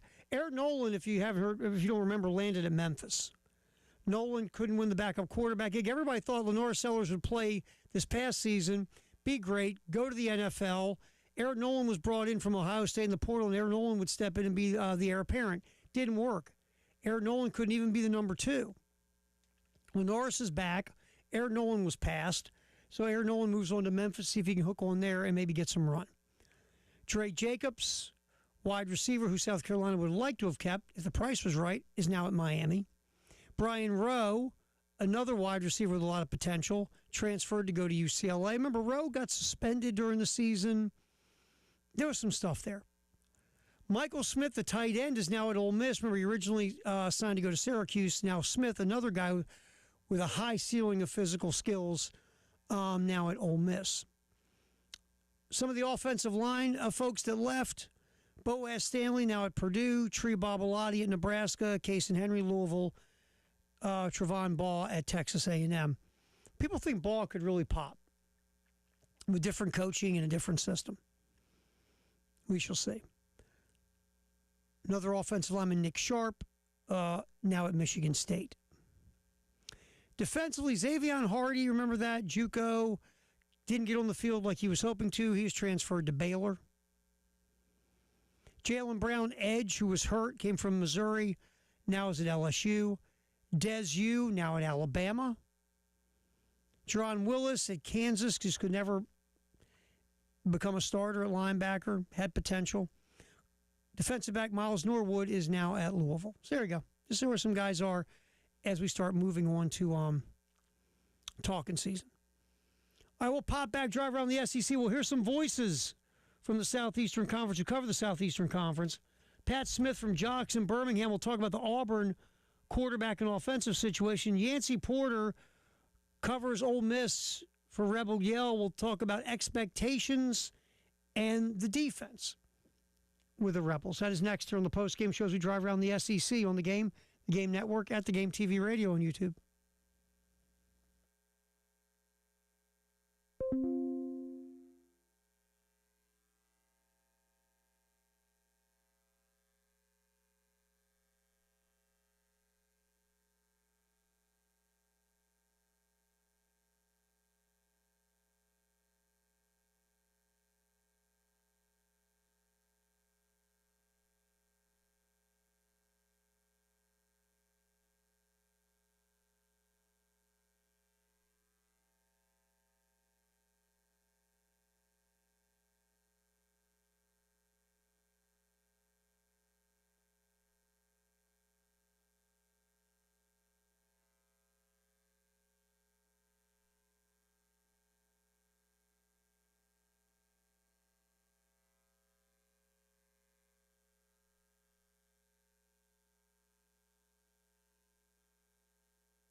check on the traffic.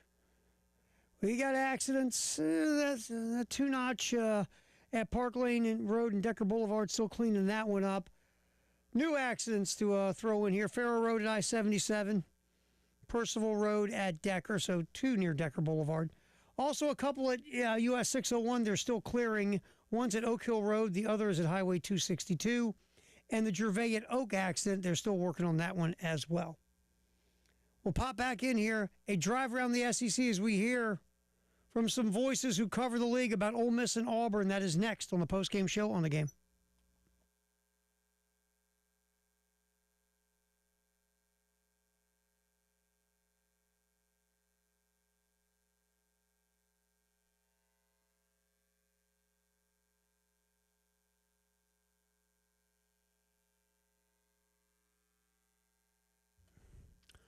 Drive around the SEC here on the postgame show. Terry Ford. Also, we got some live shows, I believe, coming up next week. A couple of them. 9 to noon. We'll get our Extra Point and Gamecock Central take over our folks out. Next Thursday at Midas on Gervais, right down the road from the studios here in downtown Columbia. That's 9 to noon. And also Pro Swing, 9 to noon on Friday.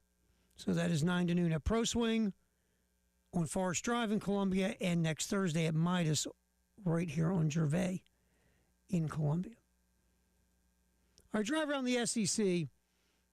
Pat Smith from Jocks, we heard from him earlier talking about the Alabama quarterback situation and the offense. Now we turn to what Pat thinks about what's going on in the Plains with their quarterback situation and offense under new head coach Alex Golesh. Of course, Pat was on with Tyler earlier on the Extra Point. Well, in 2014, Miss led the country in points per game scored, and then in 2015 they had a dip. Right, that's where they really got beat by Miami. They got out physicaled at the line of scrimmage there.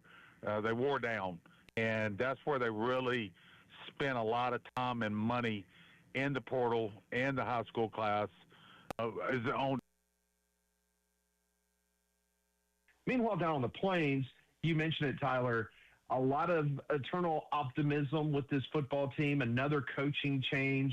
But I'll tell you the difference. As you know, because you cover this league extensively, you got to have a top-notch quarterback.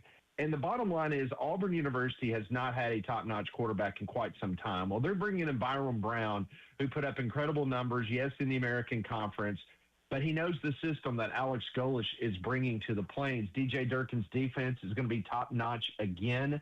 So if you get any type of offense, it's almost like the Alabama situation. You get any type of offense, you feel pretty good. The Auburn schedule is probably not going to allow them to think about 8 or 9 wins this year, but definitely a bowl game. So it's kind of baby steps with the Auburn fan base, but they really like what they're doing in recruiting, just like South Carolina's doing well in recruiting. That's exactly what Auburn's doing right now. They got a top 10 class. And so right now, Auburn fans are, they're a little bit apprehensive about going into the year thinking they can get to 8 or 9 wins, but they know that there's a couple swing games. If it goes their way, this season could definitely turn a lot better than they originally thought. So, again, when you got Byron Brown, who put up sick numbers at South Florida, and by the way, that was Pat Smith there. We'll get to our Yancey Porter, who I accidentally started with, here in just a minute. But back to what Pat Smith said about Auburn, Byron Brown was really good at South Florida. Throwing it, there were some consistency issues, but Brown still put up good passing numbers, can run it, a weapon with his legs. That was consistent. Now, again, and this has been brought up by multiple folks, you got a guy who runs it a lot. How are you going to hold up your first year in a very physical SEC? We'll see. But Brown has playmaking ability, and if he can translate what he did at South Florida to Auburn, Tigers will have themselves a playmaker at quarterback, no doubt. It's just with the Tigers, like Pat said, offense has been just not their friend. Hugh Freeze, who was brought in to be the quarterback offensive whisperer, it didn't work. It's like what happened for Hugh Freeze at Ole Miss, where he was running an offense that was kind of ahead of its time. Everybody caught up, and it's like Hugh didn't have a good plan B when he got back to the SEC. It didn't work. Quarterbacks were a mess. You blame the quarterbacks. Of course, couldn't blame himself. And we saw Auburn struggle. And, of course, hiring Hugh Freeze, you thought we were going to bring back a guy who was successful at Liberty once he was kicked out of the SEC, basically. We'll bring him back, and we'll start winning again. Didn't work out that way. Now, Alex Golish did a nice job at South Florida, really did. But now can he translate that to being successful in the SEC? You heard Pat talk about the recruiting has gone really well, the portal. They did a nice job in the portal as well. We'll see where it goes for Auburn. Auburn should be better than they have been. They just should be. That's a program that should be consistently better than we've seen. And some of it has been, look, this is not hindsight. Hiring Brian Harsin was a huge mistake from the get-go. But again, when you have power struggles, you have too many cooks in the kitchen, you have people trying to get decisions made to benefit them and not the football program, you get the mess that you have at Auburn. Now, hopefully, you hired a head coach for football reasons, and this guy can be as successful as you think he could be. We'll see. But there's Pat Smith talking about what's going on at Auburn. Now we'll get to Yancey Porter from Rebel Yell talking about Ole Miss. And we'll start off with the expectation level that the fan base has after last year getting to the college football playoff semifinals. Yeah, obviously this season you 100% do. I think anything less than a championship game appearance will be a disappointment from the Ole Miss fan base, right or wrong. Those expectations this season. Moving forward after that, we'll just have to see. But the way that Pete Golding is recruiting right now, it probably will be. I think there was a belief amongst the national media from Kiffin's camp that Ole Miss was kind of operating at 100% capacity under him.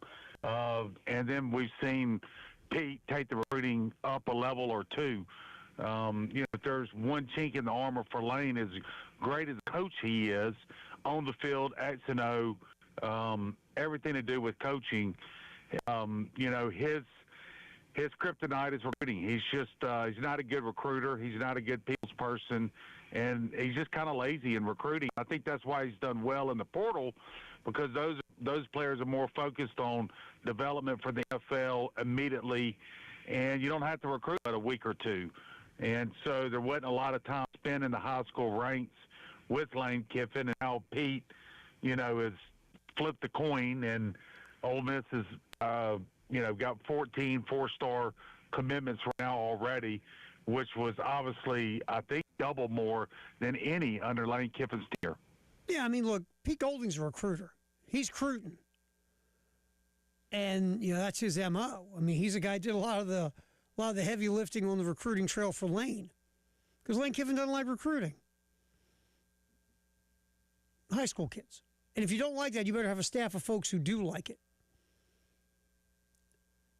And we'll see how that translates. Also, Ole Miss did well in the portal. We know, we've heard about Pete Golding's tampering skills. So, Ole Miss, the pipeline of players will continue, especially because Ole Miss has found a way to get everyone all in on finding all the financial resources possible to get players to come to Oxford. And we'll see what Pete Golding does. The expectation level should be sky high. You got to the college football semifinal last year. Obviously, you say, well, you better at least get the championship game or it's been a disappointment. I don't know if you can really look at it like that, but I get why the fan base in Oxford believes that. Makes sense. You want to get a game better. You got your quarterback coming back who could win the Heisman. You've got a lot of talent on both sides of the ball. You would think, and you got a head coach who stepped in during the college football playoff and was the guy sitting in the big head coaching office when you got to the college football semifinal. But we don't know how good Pete Golding's going to be coaching a season. No clue. We'll find out. The offensive coordinator that helped Trinidad Chambliss get to where he got, Charlie Weiss Jr. is with Lane. And last time I checked, Lane Kiffin is known as an offensive genius, and he's not there anymore. So there are questions at Ole Miss. But there is also a ton of potential and expectation. All right, here's Yancey again, Yancey Porter from Rebel Yell. Now we'll get back to this cut that we accidentally clicked on earlier. We're going to play it for real. about the defense and how Ole Miss wants to get that back to where it was 2 years ago. Well, in 2014, Miss led the country in points per game scored, and then in 2015 they had a dip. Right, that's where they really got beat by Miami. They got out physicaled at the line of scrimmage there. They wore down, and that's where they really spent a lot of time and money in the portal and the high school class on defense. And everybody knows Chamberlain and Lacey on the offense, but I think really where Ole Miss is going to hang their hat this season, ironically, is going to be defense. I suspect this defense this year will be top 5 in the country. You mentioned Trinidad Chambliss coming back for another year again. He wasn't. Stop right there because we have to top 5 in the country. Top 5 in the country. A defense 2 years ago was top 5 in the country, arguably the best defense in America. Last year, it slipped to just being a pretty good defense, and did get pushed around by Miami, especially on the ground in that college football playoff semifinal. We'll see. Top 5 in the country is a large leap from where you were last year. Can it be done in an era where you can flip everything fast? Sure. We'll see. But again, expectation level in the Grove, big. Are there question marks? Yeah, like pretty much almost every team in the SEC. Yeah, we'll see. So we appreciate Yancey Porter jumping on the halftime show with Bill and Tyler here on the game. We will pop back, take a look at what's going on tonight in the world of sports. Some other final thoughts before we get out of here on the post-game show with Terry Ford. Thanks for hanging out with us. We'll do the Jay Against the Internet without Jay. That's next here on the game.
All right, a little Jay versus the Internet without Jay.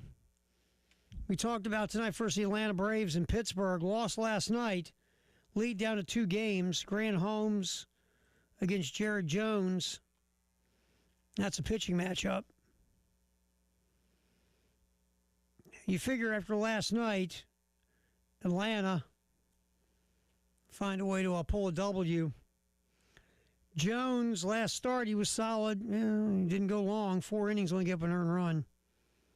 But has had his struggles, as Jared Jones. So we'll see what the Braves, right now on the road, as I pull the computer close to me so I can see, 25-20 away from home. Well, the Pirates are barely over 500 on the road, 24-22. So you're hoping Braves can get back in the win column tonight. Yankees and Rays in Tampa. Obviously a huge series in the American League East. Last night the Rays won 6-4 at home. Yankees, it's been, since Aaron Judge got hurt, it's been a struggle. Flat out has. So Garrett Cole going tonight. Garrett Cole's he's been okay.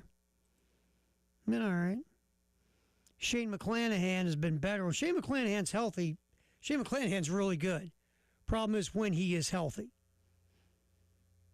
But that's tonight, big series in the American League. Now we got to keep our eyeballs on the Marlins, who have been playing really well. Really well. They're not that far behind the American League and the National League East. Tyler Phillips goes for Miami. A whip is kind of high at almost 1.4, but his ERA 3.52. So Phillips has been in trouble, but it hasn't killed him. The Mariners, who have been very hot and cold all year long. George Kirby, excellent righty, ERA of 3.81. Whip a little high at 1.32, but Kirby against Phillips, that's a pitching matchup. And we talk about the Marlins. They've been on a run lately, quietly 3 games back now in the National League East. A game behind the Phillies. And both squads, the Phillies and the Marlins, would be in the wild card if the playoffs started today. I always love saying that because it's kind of a dopey saying. So that's Major League Baseball tonight, some of the stuff going on there. And we'll Jay versus the Internet without Jay. We're doing an old Twitter poll, and it's very simple.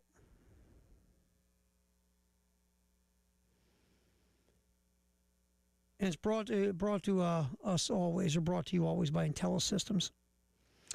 Athlon, their college football yearbook, has the Gamecocks facing Nebraska in the Music City Bowl. Would you be satisfied with the season if that was the result? This has gotten interesting. 34% say no. 34% say depends on how it's going. 31% say yes. This thing's almost a dead heat all the way around, but definitely a tie. Got almost 70 votes now, and it still has almost 19 hours to go, a little under 19 hours. So, yeah, we've kind of yipped on this on and off during the show. I would vote depends on how we get to the Music City Bowl. How's the season go?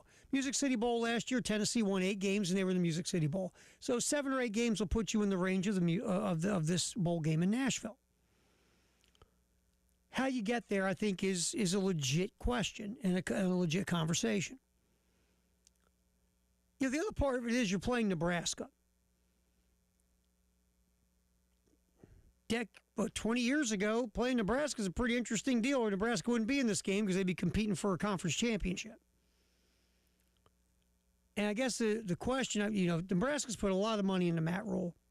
So if Matt Rule does get to this bowl game, I don't think he's going to be in trouble, but Nebraska hired Matt Rule and gave him a ton of money so Nebraska could compete for championships and compete for college football playoff spots and not compete to play in the Music City Bowl. So what does that mean for Nebraska if that's where they would end up? But interesting poll so far. Again, 34% said if this goes away, Athlon Sports says it'll go.